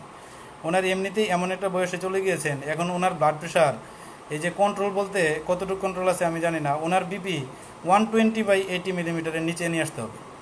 এই জন্য আমরা যদি মনে করি যে ওনার বিপি 140/90 নিচে আছে, এতেই খুশি হওয়ার কোনো কারণ নেই। 120/80 নিচে এনে ওনাকে কন্ট্রোল করতে হবে, এবং ড্রাগ শুড বি কন্টিনিউড, এটা ডিসকন্টিনিউ করার কোনো প্রয়োজন নেই। একটা ড্রাগ প্রতিদিন খাওয়া কোনো বিষয় না। আমি 11 বছর যাবত ধরে আমি নিজেই অ্যান্টিহাইপারটেনসিভ পাই, কোনো প্রবলেম হয় না। সুন্দর এই যে যেখানে কাজ করি ওইখানেই অ্যান্টিহাইপারটেনসিভের এই যে ইয়াটা থাকে একদম হাতের কাছেই, এই যে ড্রাগ অ্যান্টিহাইপারটেনসিভ হাতের কাছে অলওয়েজ থাকে, মাঝে মাঝে ঘুরতে পকেটেও থাকে, কোনো প্রবলেম নেই।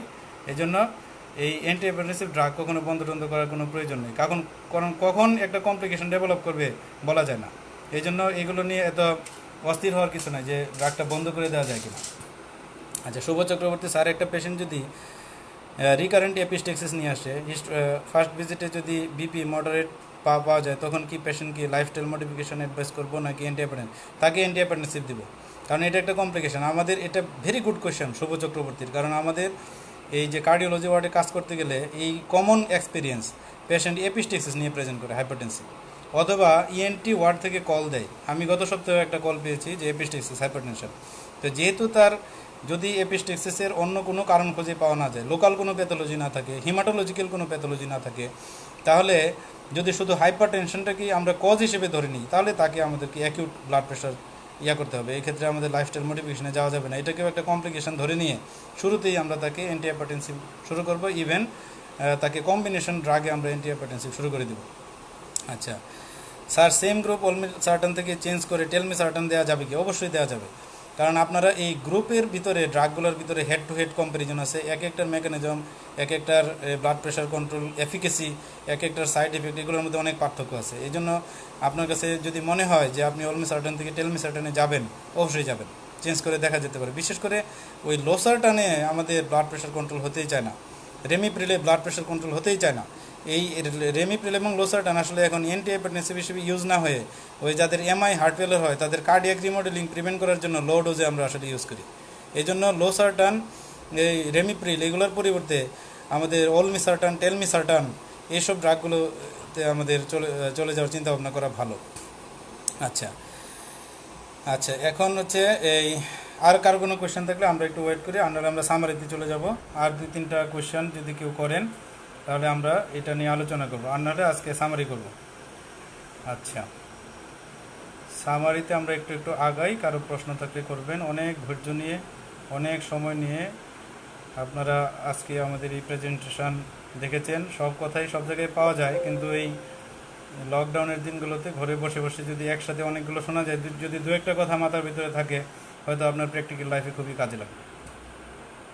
তো summary, last 2 to 3 minutes summary হচ্ছে, আচ্ছা স্যার, আমার বাবার 6 থেকে 7 বছর হাইপারটেনশন, 4 বছর ডায়াবেটিস মেলিটাস, বিপি 130/70 থাকে, ওসারটি 25 পাচ্ছে, ডোজ কি বাড়াবো? নো, কোনো আর প্রয়োজন নাই, ডোজ বাড়ানোর প্রয়োজন নেই।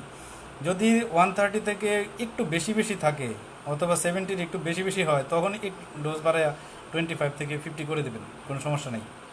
এটা হচ্ছে আনিকা শামা, এটা ওনার খুবই ভালো কন্ট্রোল আছে। আমাদের যে ডায়াবেটিসের যে টার্গেট 130/80, টার্গেটের কাছাকাছি ওনার আছে। তো এটা একটু মনিটর করে যদি একটু বাড়ে তাহলে একটু ডোজটা বাড়িয়ে দেবেন। এটার লোসার্টানের ডোজ বাড়াইলে খুব বেশি সমস্যা হয় না। আচ্ছা, তারপরে হচ্ছে আরিফুল হক আরিফ, ল্যাকটেটিং মাদারকে এস ইনহিবিটর এআরবি দেওয়া যায় কি? অ্যাভয়েড করব। আমাদের শুরুতেই যেহেতু আমাদের রেনাল এজেনেসিস যদিও ইন্ট্রা ইউটেরাইন লাইফে করে, কিন্তু বাচ্চাদেরও যে আমাদের গ্লোমেরুলাসের যে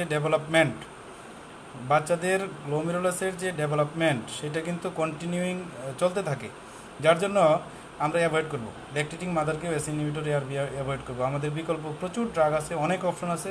ল্যাকটেশন শেষ হলে তারপরে আমরা এইসব অপশনে চলে আসব। স্যার, স্টেমি অ্যান্টেরিয়র উইথ আরবিবিবি, তাকে কি বিটা ব্লকার দেওয়া যাবে কিনা? এখন বান্ডল ব্রাঞ্চ ব্লকে বিটা ব্লকার দিব কিনা? এমআইয়ের কারণে যদি বান্ডল ব্রাঞ্চ ব্লক হয়, সেই ক্ষেত্রে বিটা ব্লকার কন্টিনিউ করা যাবে। Even left bundle branch block হলেও করা যাবে। কিন্তু কোনো কারণে যদি এভি ব্লক হয়, এভি ব্লকে আমরা ফার্স্ট ডিগ্রি এভি ব্লকেও কিন্তু আমরা অ্যালাউ করি যদি হার্ট রেট ভালো থাকে। কিন্তু এগুলো এত কমপ্লিকেটেড বিষয় যে ফার্স্ট ডিগ্রি এভি ব্লকে অ্যালাউ করি যদি হার্ট রেট ভালো থাকে, তা আবার কোন সময় হার্ট রেট কমে যাবে, আবার সেই ফার্স্ট ডিগ্রি কখন সেকেন্ড ডিগ্রি হয়ে যাবে, সেকেন্ড ডিগ্রি কখন কমপ্লিট হয়ে যাবে, বান্ডনবার্গ ব্লকের সাথে কখন ফার্স্ট ডিগ্রি হয়ে যাবে, কখন সেকেন্ড ডিগ্রি, আমরা কিন্তু আসলে জানি না। আমরা যারা সিসিউতে ম্যানেজ করি, ওই সাইদেরও এক্সপিরিয়েন্স অনেক আছে সিসিউতে ম্যানেজ করে, আমরা দেখি কি এমআইয়ের পেশেন্টের এই ব্লকগুলা খালি চেঞ্জ হচ্ছে প্রতিদিন। আগের দিন দেখলাম একরকম ব্লক, পরের দিন আরেক রকম ব্লক, দিনের সকালবেলা একরকম ব্লক, বিকালবেলা একরকম। এই জন্য এরকম সিচুয়েশন থাকলে আমরা এগুলো অ্যাভয়েড করবো। যদি স্টেবল পেশেন্ট থাকে ফিউচারে ফার্দার আমি কন্টিনিউ করতে যাব, তখন দেওয়া যাবে। শুধুমাত্র সিঙ্গেল বান্ডরবার্গ ব্লক আমরা বিটা ব্লকার দিতে পারবো। ইভেন ফার্স্ট ডিগ্রি এবি ব্লকও যদি পেশেন্ট স্টেবল থাকে, হার্ট রেট ভালো থাকে, দিতে পারবো। বাট অল্টারনেট অপশন থাকলে না দেওয়াই ভালো। স্যার সিসিবিএ যদি সাইড ইফেক্ট দেখা যায়, দেন কোনটা সুইচ করব?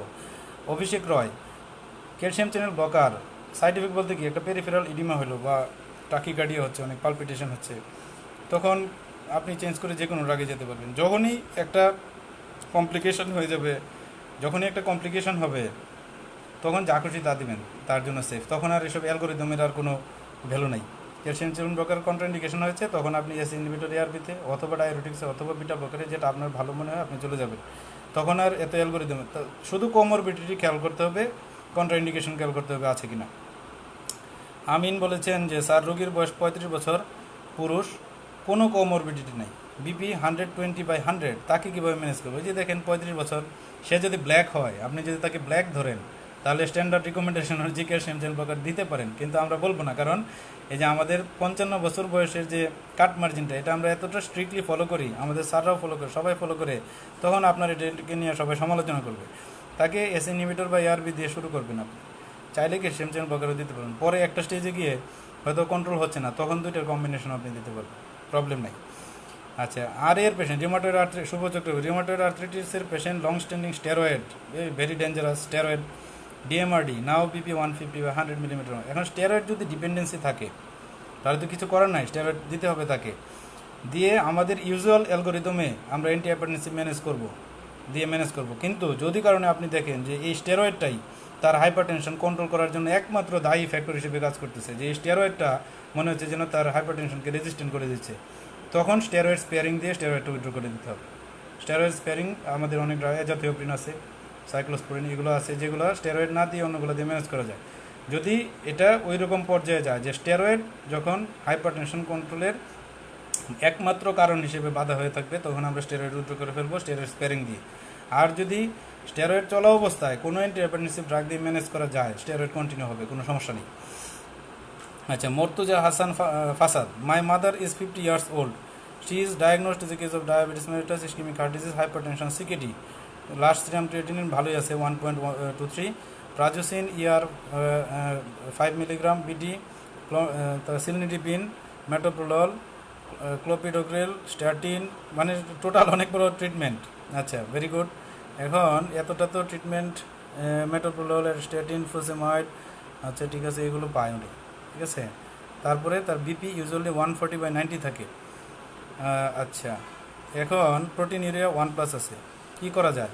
এখন দেখেন এখানে যে অ্যান্টি হাইপারটেনসিভগুলো আপনার এসেছে, সেটা হচ্ছে অ্যান্টি হাইপারটেনসিভ যে এসেছে, সেটা হচ্ছে আমাদের প্রাজোসিন এসেছে, তারপরে হচ্ছে সিলনিডিপিন এসেছে, মেটোপ্রোলল এসেছে। আপনি একটা ট্রাই করতে পারেন, এই জায়গায় আপনি অ্যান্টি হাইপারটেনসিভ একটা ডায়োরেটিক্স ট্রাই করতে পারেন, কারণ ওনার যে কন্ডিশন ডায়াবেটিস, সেখানেও খুব বেশি কন্ট্রাইন্ডিকেটেড না, আইএসডিতেও কন্ট্রাইন্ডিকেটেড না, হাইপারটেনশন না। যেটা ফ্লুসেমাইড, এটা কিন্তু অ্যান্টি হাইপারটেনসিভ না। সেই ক্ষেত্রে আপনি ওই থায়াজাইড স্টার্ট অল্টারনেট হিসেবে আপনি চিন্তা করতে পারেন যে থায়াজাইড ডায়াবেটিস দেওয়া যায় কিনা। আর এই ড্রাগগুলোর ভিতরেই যেমন মেটোপ্রোলল 50 মিলিগ্রাম মোটামুটি ভালো ডোজেই পাচ্ছে, ওগুলো তো হাইয়েস্ট ডোজে প্রায় চলে গেছে। আপনি আরেকটা থায়াজাইড ডায়াবেটিস আপনি চেষ্টা করতে পারেন, করে এটা কন্ট্রোল করার যেতে পারে।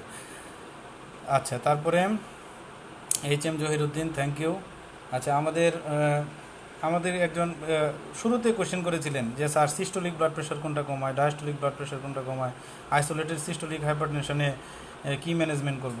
তো এইটার আনসার হচ্ছে আপনার ডায়াস্টোলিক ব্লাড প্রেশার কমানোর জন্য পেরিফেরাল রেজিস্ট্যান্স কমানো ভেরি মাচ এসেন্সিয়াল। তো যে সকল ড্রাগগুলো পেরিফেরাল রেজিস্ট্যান্স কমায়, আর্টেরিয়াল ডায়ালিটেশন করে, সেই ড্রাগগুলো ডায়াস্টোলিক ব্লাড প্রেশার প্রিডোমিনেন্টলি কমাবে। যেমন এস ইনহিবিটর এআরবি, ওরা কিন্তু পেরিফেরাল ভ্যাসোডাইলেশন করে। তারপরে আপনি যদি বলেন বিটা ব্লকারগুলো কিন্তু হার্টের উপর মেনলি কাজ করে, তবে ভেসেল কিছু নিউয়ার বিটা ব্লকার যেগুলো ভ্যাসোডাইলেটেশনও করে। আর combine alpha and beta blocker vasodilatation করে। তারপরে আমাদের ক্যালসিয়াম চ্যানেল ব্লকারগুলি যদি বলেন, এগুলো মেনলি ভেসোডাইলেটেশন করে। তো এইগুলো ডায়াস্টোলিক বিপি প্রিডোমিনেন্টলি কমাবে।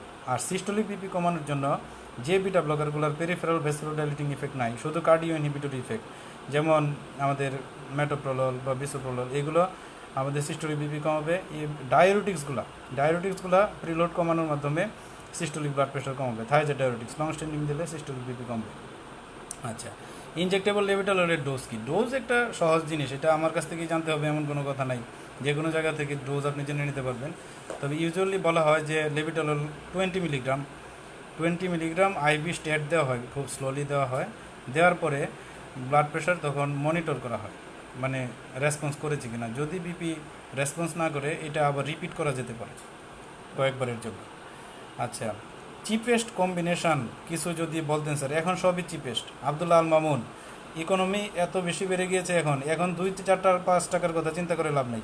এখন চিপেস্ট বলবো যে ড্রাগগুলোর দাম 10 টাকার কম বা 20 টাকার কম, এগুলোই আসলে চিপেস্ট। এর চেয়ে আর চিপ নেই। আপনি যদি এখন 1 টাকায় অ্যান্টিহাইপারটেনসিভ ড্রাগ খেতে চান, এগুলো এখন এই যুগে আশা করে আর কোনো লাভ নেই।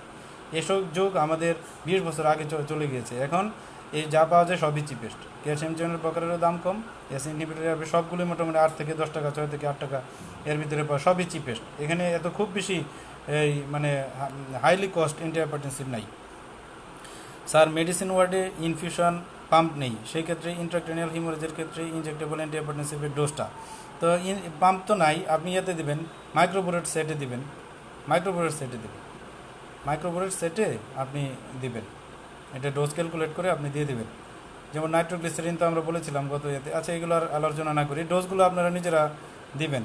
মাইক্রোবোরেট সেটে ইনফিউশনের মাধ্যমে মিক্স করে যে ডোজে দিলে আমাদের যে রিকমেন্ডেড ডোজ, যে এত মিলিগ্রাম পার ডে অথবা এত মিলিগ্রাম পার মিনিট মেনটেন হয়, সেভাবে হিসাব করে ডোজ দিয়ে দেবেন। আচ্ছা স্যার, কারো বিপি সবসময় 90/60 থাকে, তখন অ্যাপ্রোচ কী হবে? এটা তো আজকের আলোচনার টপিকই না, এটা আজকের আলোচনার কোনো টপিক না। কারণ হচ্ছে তার বিপি 90/60, এটা হাইপোটেনশন। এটা কি ফিজিওলজিক্যাল হাইপোটেনশন যেটা দিয়ে এমনি চলবে, নাকি এটা কোনো প্যাথোলজিক্যাল হাইপোটেনশন? হ্যাঁ, যার অনেক কারণ আছে প্যাথোলজিক্যাল হাইপোটেনশনের, সেটা ইভালুয়েট করতে হবে পেশেন্টকে। যদি কোনো ধরনের প্যাথোলজি না থাকে, কোনো অ্যাপ্রোচই যাওয়ার দরকার নেই, এভাবেই চলবে। তার জন্য ওই ডিম আর দুধ খাওয়ায় কোনো প্রেশার বাড়ানো যাবে না। এগুলো হচ্ছে ভুয়া অ্যাপ্রোচ। এগুলো দিয়ে অনেক পেশেন্টদের মন জয় করা যায়, কিন্তু কাজের কাজ কিছুই হয় না। তো যদি ফিজিওলজিক্যাল কারো হাইপোটেনশন থাকে, এটা দিয়ে চলবে, সে কোনো প্রবলেম নেই। কিন্তু যদি সিমটোমেটিক হয়ে যায়, যদি কোনো ধরনের প্যাথোলজিক্যাল কজ খুঁজে পাওয়া যায়, যদি পোস্টেরাল ড্রপ থাকে পেশেন্টের, সেই ক্ষেত্রে স্পেশাল ম্যানেজমেন্টে চলে যেতে হবে। আচ্ছা, তাহলে Rezaul Karim Sikdar, young patient, BP 150/90 millimeter, should we go for lifestyle modification or antihypertension? Very good, আমরা লাইফস্টাইল মডিফিকেশন করব, শুধুমাত্র লাইফস্টাইল মডিফিকেশন করব। কারণ হচ্ছে তার মাইল্ড হাইপারটেনশন, একদম বর্ডার লাইন একটা মাইল্ড হাইপারটেনশন। লাইফস্টাইল মডিফিকেশন করে 4 থেকে 6 সপ্তাহ আমরা দেখব, 4 থেকে 6 মাস আমরা দেখব, 4 to 6 মান্থস।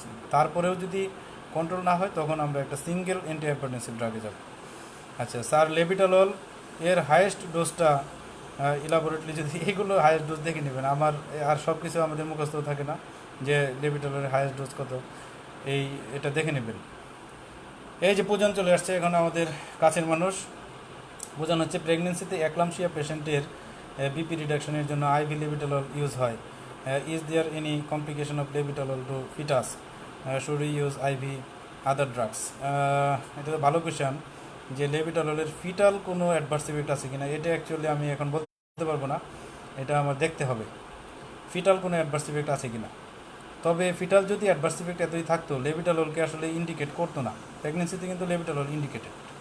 এই জন্য ফিটাল অ্যাডভার্স ইফেক্ট আছে কি না, এটা একটু আমি দেখে পর্যন্তকে আমি পার্সোনালি জানিয়ে দেবো। আচ্ছা, আর স্যার, কখন একটা ড্রাগের ডোজ বাড়াবো এবং কখন গ্রুপ চেঞ্জ করব, এইটার একটা গাইডলাইন আছে, চমৎকার গাইডলাইন, জেএনসি 8 রিকমেন্ডেশন। জেএনসি 7-এর পরে আসলে কোনো গাইডলাইন আসে নাই, কিন্তু জেএনসি 7-কে ক্রিটিসাইজ করে জেএনসি 8 একটা রিকমেন্ডেশন অনেক আগে এসেছে, মানে 2014-15 দিকে একটা জেএনসি 8 রিকমেন্ডেশন। সেখানে বলা হয়েছে আপনাকে কতদিন পর পর ড্রাগের ডোজ বাড়াবেন অথবা গ্রুপ চেঞ্জ করবেন। এটা হচ্ছে অ্যাটলিস্ট 1 মান্থ। এই 2 দিন, 4 দিন, 5 দিন, 7 দিন বিষয়টা এমন না, অ্যাটলিস্ট 1 মান্থ। একটা ড্রাগ দেওয়ার পরে 1 মান্থ আপনি ওয়েট করবেন যে ড্রাগটা ইফেক্টিভ হচ্ছে কিনা দেখার জন্য। আর সবচেয়ে আপনি যখন কার্ডিওলজিস্ট হয়ে যাবেন, এবিপিএম যখন আপনার হাতে আসবে, তখন আপনি এবিপিএম করে সিদ্ধান্ত নেবেন যে ডোজ যে কাজ করছে না, আসলেই কাজ করছে না, নাকি দিনের কিছুটা সময় কাজ করে অন্য সময় কাজ করে না, তখন সেই অনুযায়ী ডোজটাকে মডিফাই করতে হবে। দেখা যাচ্ছে যে দিনের বেলায় কাজ করছে, রাতে কাজ করে না, বা রাতের বেলায় কাজ করছে, দিনে কাজ করে না, তখন ডোজ বিটি করা যায় কিনা, অথবা বিটি ডোজের অ্যান্টিহাইপারটেনসিভ দেওয়া যায় কিনা, এগুলো চিন্তা করতে হবে। আর একদমই রেসপন্স করছে না, সেই ক্ষেত্রে ডোজ বাড়াতে হবে অথবা অন্য একটা ড্রাগ যোগ করতে হবে। সবই 1 মাস, মিনিমাম 1 মান্থ অ্যান্টিহাইপারটেনসিভ।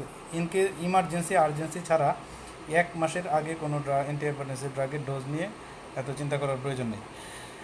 সঞ্চিত জায়দার, ডায়াগনোসড হাইপারটেনশন পেশেন্ট অ্যান্টিহাইপারটেনসিভ খেয়ে বিপি 120/50 ওর 90/50 ওর লো হয়ে যায়, সেই ক্ষেত্রে কী করবো? সেই ক্ষেত্রে ডোজটা কমিয়ে ফেলতে হবে, কারণ এত বেশি হাইপারটেনশন হয়ে যাচ্ছে বা সিমটোমেটিক হাইপারটেনশন হয়ে যাচ্ছে, অনেকে ডিজিনেস হচ্ছে অথবা পোস্টার ড্রপ হয়ে যাচ্ছে, সেই ক্ষেত্রে ডোজটা কমাইতে হবে, অথবা অ্যান্টিহাইপারটেনসিভটাকে অ্যানালাইসিস করে অন্য কোনো অ্যান্টিহাইপারটেনসিভে সুইচ করতে হবে যাদের এই ইফেক্টগুলো হয় না।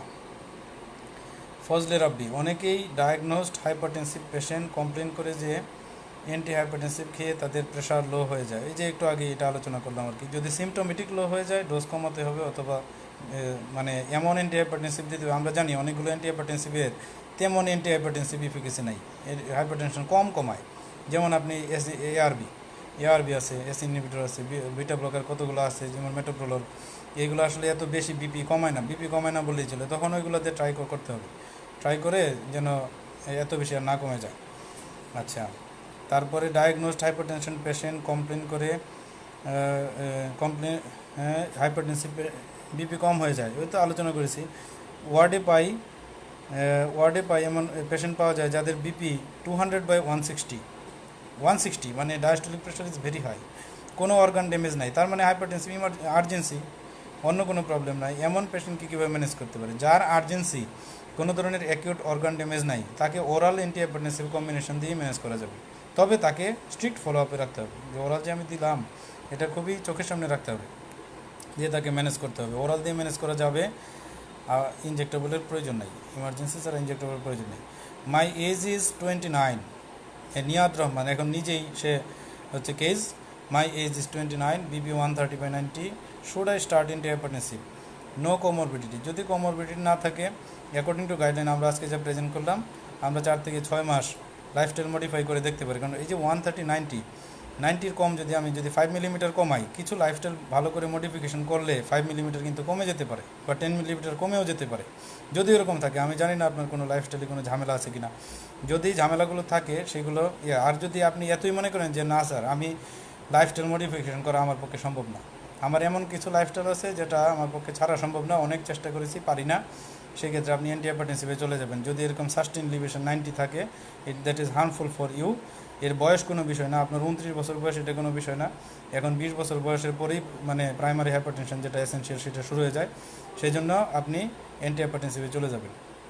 সালমা হচ্ছে আমাদের স্টুডেন্ট, স্যার আমার আম্মা 10 ইয়ার্স এনজিলক 50 খেয়েছেন, রিসেন্টলি ওনার এনজিওগ্রাম হয়েছে, 40% ব্লক এলইডি, 40% এলইডি কম, ই ব্লক, বিপি কমে যাওয়ার কারণে জাস্ট কার্ডিজেম 60 কন্টিনিউ করছেন উইথ এটো বা এত, তারপরে কি 50 ডায়াবেটিস আছে, বিপি উইথিন 1 থাকে, ওনার কি আবার অ্যান্টিহাইপারটেনসিভ স্টার্ট করতে হবে? না, কন্ট্রোল থাকলে আর প্রয়োজন নেই, যেহেতু এত ওয়েল কন্ট্রোল ব্লাড প্রেশার, তাহলে প্রয়োজন নেই, অবজার্ভ করতে হবে, ফলো আপ করতে হবে, যদি কখনো বাড়ে তাহলে অ্যান্টিহাইপারটেনসিভ দিতে হবে। ডায়াগনোসড হাইপারটেনশন পেশেন্ট কমপ্লেন করে অ্যান্টিহাইপারটেনসিভ খেয়ে বিপি লো হয়ে যায়, বললাম বিপি লো হয়ে যায়, তাহলে দেখতে হবে কতটুকু লো হয়ে যায়, সিমটোমেটিক কিনা, সিমটোমেটিক হলে ডোজ রিডাকশন করতে হবে, বিকল্প ড্রাগে যেতে হবে। লিপিড লোয়ারিং এজেন্টও কি স্যার অ্যান্টিহাইপারটেনসিভের মতো লাইফ লং কন্টিনিউ করা যায় নাকি? ওই যে এটা নিয়ে আমি একদিন বলেছিলাম যে লিপিড লোয়ারিং এজেন্টের আমাদের টার্গেট লিপিড কত, টার্গেট যদি কার্ডিওভাস্কুলার কোনো রিস্ক থাকে কারো, তাদের টার্গেট এলডিএল কোলেস্টেরল হচ্ছে just 70 milligram per decilitre, 1/70, normal মানুষের 160 পর্যন্ত অ্যাকসেপ্টেবল। যাদের কার্ডিওভাস্কুলার কোনো ডিজিজ আছে তাদের 70 মিলিগ্রাম পর্যন্ত কীভাবে মেনটেন করা যায়? এখন আমরা জানি ড্রাগ ছাড়াও কিন্তু লিপিডকে কন্ট্রোল করা যায়, এখন ড্রাগ দিয়ে কন্ট্রোল করবে নাকি অন্য কিছু দিয়ে কন্ট্রোল করা যায়, এটা টোটালি ডিফারেন্ট ইস্যু, এটা করা যাবে কন্ট্রোল, এটা লাইফ লংই তাকে করতে হবে। হ্যাঁ, যাদের কোমরবিডিটি আছে তাদের জন্য এই ট্রিটমেন্টগুলো লাইফ লং। তারপরে ফজলে রাব্বি, অনেকেই ডায়াগনোসড হাইপারটেনসিভ পেশেন্ট কমপ্লেন করে যে অ্যান্টি হাইপারটেনসিভকে তাদের এই যে প্রেশার লো হয়ে যায়, এটা নিয়ে আর কোনো কোয়েশ্চেন নিব না। তার মানে আপনারা আর আলোচনাটা দেখতেছেন না, শুধু নিজের মতো প্রশ্ন করছেন। প্রেশার লো হয়ে যায় ভালো কথা, লো হয়ে গেলে যদি সিমটোমেটিক লো হয়ে যায়, এক্সট্রিমলি লো হয়ে যায়, অ্যান্টি হাইপারটেনসিভের ডোজ রিডাকশন করতে হবে অথবা অল্টারনেট অ্যান্টি হাইপারটেনসিভে যেতে হবে। তাহলে আমরা মোটামুটি আলোচনা শেষ, আজকে অনেক সময় হয়েছে। আমরা এখন একটু সামারাইজ করে, আজকের আলোচনার সামারাইজ করে আমরা ইনশাল্লাহ শেষ করে দিচ্ছি। আজকের আমাদের আলোচনা ছিল প্রথমে যে আমরা হাইপারটেনশনের ম্যানেজমেন্ট কেন করব, কারণ there is increased risk of cardiovascular disease, হ্যাঁ, without proper control of the blood pressure. এই জন্য আমরা হাইপারটেনশন কন্ট্রোল করব। আর হাইপারটেনশন কন্ট্রোল করলে আমাদের লাভ কি, what is the benefit of reduction of the blood pressure, সেটা আমরা বলেছি যে কতটুকু ব্লাড প্রেশার রিডাকশন করলে আমরা কী কী বেনিফিট পাই। আমরা স্ট্রোকের ডেথ মর্টালিটি কমে যায়, আমাদের কার্ডিওভাস্কুলার মর্টালিটি কমে যায়, হার্ট ফেলোরের ইফেক্ট কমে যাচ্ছে। একজন বলেছেন স্যার হাইপারটেনশন পেশেন্টদের কি লিপিড লোয়ারিং এজেন্ট দেওয়া উচিত। এটা ওই যে সাইদ, আমরা জানি যে কার্ডিওভাস্কুলার ডিজিজ যাদের আছে, আমরা হাইপারটেনশনকেও এখন কার্ডিওভাস্কুলার ডিজিজেই বলি। সেই ডিজিজটা যেহেতু আছে তাকে আমরা লিপিড লোয়ারিং এজেন্ট দেবো এবং তার টার্গেট এলডিএল থাকবে আমাদের 70 নিচে। তার যদি নর্মাল থাকে, যদি এলডিএলটা তার থাকে যে 100 মিলিগ্রাম পার ডেসিলিটার, এটাকে নর্মাল ভাবার কোনো কারণ নেই।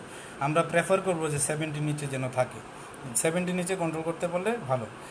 আচ্ছা sir, my mother 60 years old, hypertensive with diabetes, now she takes Betaloc. এখন দেখেন অবস্থা, আপনি এনজিলো প্লাস, নাও বিপি 150/90, এখন বিটালক কথা এনজিলক প্লাস। আপনি কিন্তু মোটামুটি একটু যদি মডিফাই করা যেত, যেমন ডায়াবেটিক আপনি এনজিলক লোসারটন দিয়েছেন ভালো কথা, সাথে কিন্তু আপনার পরে স্টেজে কন্ট্রাইন্ডিকেশন না থাকলে আপনার ক্যালসিয়াম চ্যানেল ব্লকারে যাওয়ার কথা ছিল। তো ক্যালসিয়াম চ্যানেল ব্লকারে না গিয়ে আপনি চলে গিয়েছেন বিটা ব্লকারে এবং থাইরয়েড ডায়াবেটিক্সে। এগুলো কম্বিনেশন চেঞ্জ করার অপশন আছে, আপনার অপশন আছে। আপনি অ্যাকর্ডিং টু গাইডলাইন অনুযায়ী ছকটাকে ফলো করে কোনো কন্ট্রাইন্ডিকেশন না থাকলে সেইভাবে ট্রাই করে দেখতে পারেন, হয়তো বা টোটাল কন্ট্রোলে চলে আসবে। আচ্ছা, এখন আমরা শেষ করি। এখন বেনিফিট বললাম, আমরা বিপি ভেরিয়েশনের কিছু কারণ বলেছিলাম যে বিপি যে সবসময় আপনি বিপি মাপবেন আর প্রেশার হাইপারটেনশন ডায়াগনোসিস করে ফেলবেন, বিষয়টা এরকম না। অনেক জটিলতা থাকতে পারে হাইপারটেনশন ডায়াগনোসিসের এবং এগুলোর কিছু কারণ আমরা আলোচনা করেছি। সেই কারণ থেকে আমরা কিভাবে বের হয়ে আসতে পারি, what is the solution of the problems. আমরা বলেছি যে আমাদের হাতে আছে ambulatory blood pressure monitoring, that is very very essential and class 1 recommendation. And home blood pressure monitoring, home blood প্রেশারও আমাদেরকে এনকারেজ করতে হবে, পেশেন্টরা যেন বিপি মেশিন বাসায় রাখে, হোম ব্লাড প্রেশার রিপিটেডলি দেখে এবং সেখান থেকে আমরা হাইপারটেনসিভ ডায়াগনোসিস করতে পারবো। আচ্ছা, বড় কোয়েশ্চেন এখন আর নিতে পারছি না, অনেক আলোচনা হয়েছে, আমি সামারি শেষ করে দেবো ইনশাল্লাহ। ছোটো কোনো কোয়েশ্চেন থাকলে এক লাইনের বলতে পারেন কেউ। আচ্ছা, তাহলে তো দরকার কিনা হাইপারটেনসিভ পেশেন্টের, অবশ্যই স্ক্রিনিং করতে হবে। যাদের কার্ডিওভাস্কুলার কোনো ধরনের রিস্ক আছে তাদের স্ক্রিনিং করতে হবে, কারণ 50%-এর বেশি হাইপারটেনসিভ পেশেন্ট হচ্ছে জানেই না যে তার hypertension predominantly is an asymptomatic disease. এবং বই পুস্তকে আপনাদের ডেভিডসনেও লেখা আছে, দেখবেন যে এখনকার এডিশনে আছে কিনা জানি না, আমরা যেগুলো পড়েছিলাম ডেভিডসনেও লেখা আছে যে hypertension is usually diagnosed incidentally on routine follow up. ধরেন আপনি অন্য কোনো একটা ডিজিজ নিয়ে আসছিল, সেটা মেডিকেল ডিজিজ হতে পারে, সার্জিক্যাল, গাইনোকোলজিক্যাল, যাই হোক, রুটিন একটা আপনি ব্লাড প্রেশার মাপতে গিয়েছিলেন, তখন দেখা গেল যে সে হাইপারটেনসিভ। তারপরে অথবা হোয়েন প্রেজেন্ট উইথ কমপ্লিকেশন, যে হাইপারটেনশন আছে কি না সে নিজে কখনোই জানে না, কমপ্লিকেশন নিয়ে সরাসরি এসে প্রেজেন্ট করছে, এমআই নিয়ে আসছে, হার্ট ফেলিওর নিয়ে আসছে, স্ট্রোক নিয়ে আসছে, তখন দেখা গেল যে সে হাইপারটেনসিভ ছিল। এই জন্য hypertension is an predominantly asymptomatic disease. Screening করতে হবে, হাইলি সাসপিসিয়াস কেসকে স্ক্রিনিং করতে হবে। সিডেটিভ দেওয়ার জাস্টিফিকেশন, সিডেটিভ তো আর অ্যান্টি হাইপারটেনসিভ না। সিডেটিভ আপনার স্ট্রেস কমাবে, স্ট্রেস রিডাকশনের মাধ্যমে ওই যে লাইফস্টাইল মডিফিকেশনের পার্ট হিসেবে কিছুটা কাজ করবে। সিডেটিভ কোনো অ্যান্টি হাইপারটেনসিভ না। আচ্ছা, ডায়াবেটিস মেলিটাসের উপর আছে ইনশাল্লাহ একটা ক্লাস নিব, একজন বলেছেন, পরে আমরা আলোচনা করব। তো বিপি মেজারমেন্ট অপশনে খেয়াল রাখতে হবে যে শুধুমাত্র অফিস বিপি না, আমাদের এবিপিএম এবং হোম ব্লাড প্রেশার মনিটরিং আমাদের করতে হবে।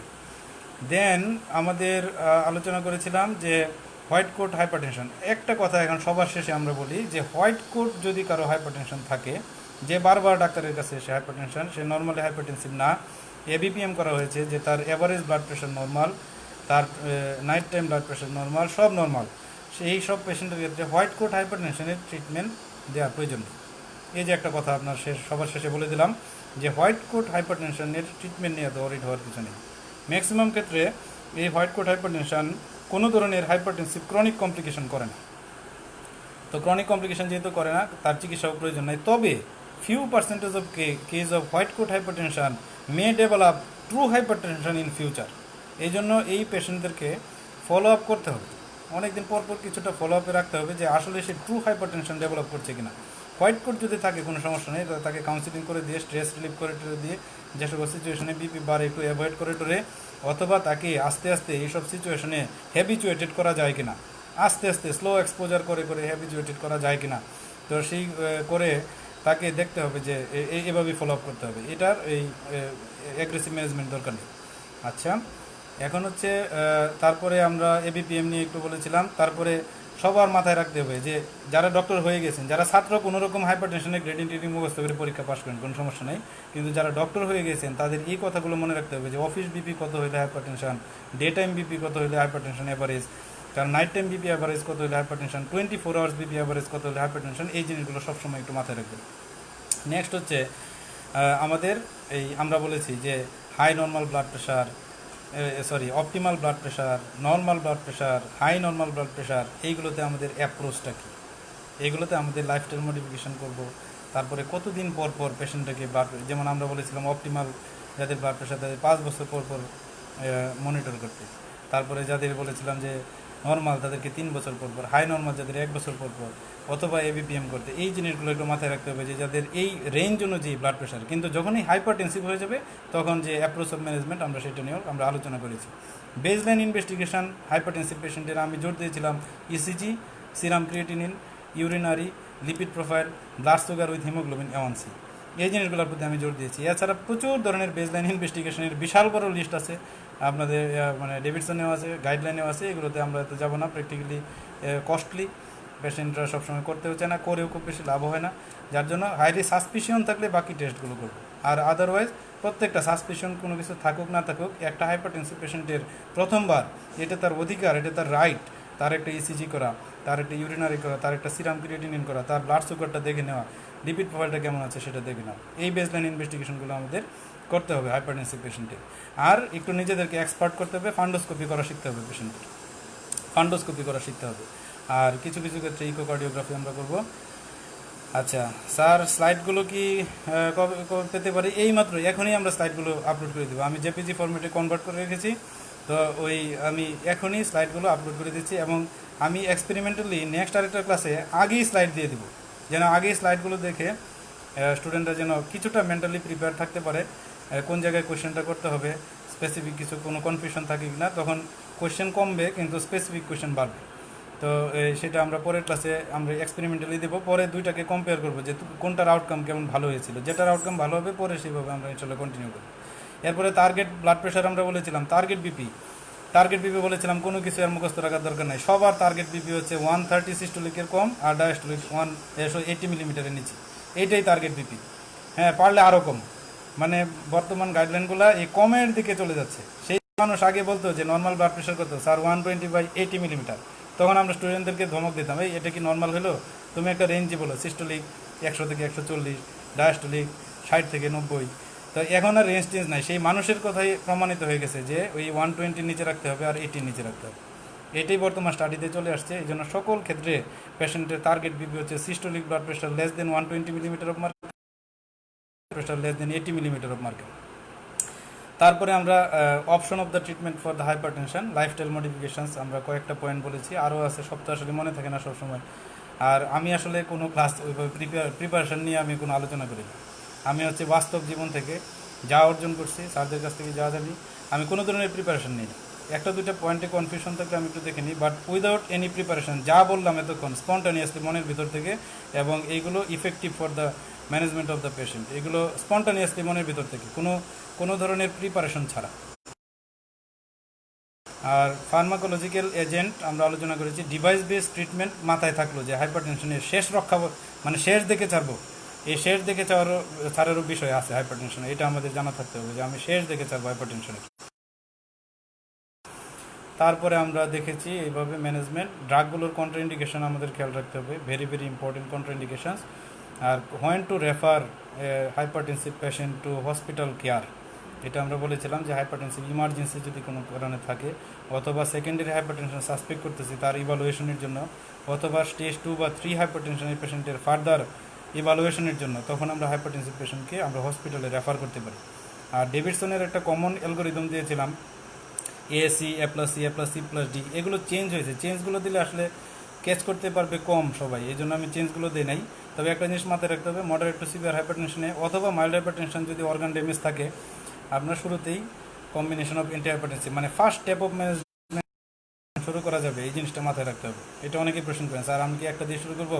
কারণ বইতে তো একটা দিয়ে স্টার্ট করা না, বইতে একটা দিয়ে করা হলেও এখনকার গাইডলাইনগুলোতে শুরুতেই dual triple combination of anti hypertensive therapy যদি অ্যাপ্রোপ্রিয়েট হয় পেশেন্টের জন্য, যদি কোমরবিডিটি থাকে চিন্তা করে ওইভাবে আমাদের দিতে পারবো।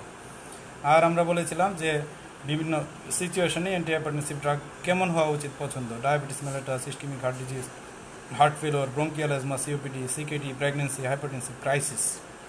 তারপরে আমরা হাইপারটেনসিভ ক্রাইসিসে খুবই ইম্পর্টেন্ট একটা স্লাইড শো করেছি, যেটা হচ্ছে ইসকেমিক স্ট্রোকে থ্রম্বোলাইসিস না করলে ব্লাড প্রেশারের টার্গেট কত, ইসকেমিক স্ট্রোকে থ্রম্বোলাইসিস করলে ব্লাড প্রেশারের টার্গেট কত, ইন্ট্রাক্রেনিয়াল হিমোরেজে ব্লাড প্রেশারের টার্গেট কত, সাব অ্যারাকনয়েড হিমোরেজে ব্লাড প্রেশারের টার্গেট কত। আরেকটা আমি বলি না, এয়ারটিক ডিসেকশনের ব্লাড প্রেশারের টার্গেট আরও কম, সিস্টোলিক বিপি 115 মাত্র, 115 millimetre mercury, diastolic 70 millimetre mercury. কারণ কি মানে, তবে একটাই প্রবলেম, এয়ারটিক ডিসেকশন ক্লিনিক্যালি ধারণা করা যায় অনেক সময়, ডায়াগনোসিস করা ভেরি মাচ ডিফিকাল্ট, সাসপিশন করে ডায়াগনোসিস পর্যন্ত পৌঁছাতে পৌঁছাতে পেশেন্ট মে ডাই। এই জন্য এয়ারটিক ডিসেকশনটা যত আলোচনা করা হয়, হয়তো ভবিষ্যতে অনেক মানে বেড সাইড ইকোকার্ডিওগ্রাফি যখন আসবে, বা পেশেন্টকে খুব র্যাপিডলি যদি আমরা সিটি স্ক্যান বা এগুলোর ব্যবস্থা করতে, সিটি এনজিওগ্রাফি এগুলোর ব্যবস্থা করতে পারি, তখন হয়তো বা আমাদের এয়ারটিক ডিসেকশন খুব সহজে ডায়াগনোসিস করতে পারবো। কিন্তু এয়ারটিক ডিসেকশনটা নিয়ে আমাদের এখন চিন্তা না করলেও চলবে। তবে মনে রাখতে হবে যে এয়ারটিক ডিসেকশনে অ্যাকিউট বিপি লোয়ারিংয়ের টার্গেট অনেক কম, ওই যে সাব অ্যারাকনয়েড হিমোরেজ। আচ্ছা, তারপরে আমরা বলেছিলাম রেজিস্ট্যান্ট হাইপারটেনশনের ম্যানেজমেন্ট, স্পাইরোনোলেক্টনটা খুব জোর দিয়ে বলেছিলাম যে স্পাইরোনোলেক্টনের প্র্যাকটিস আমাদের এখন করা উচিত।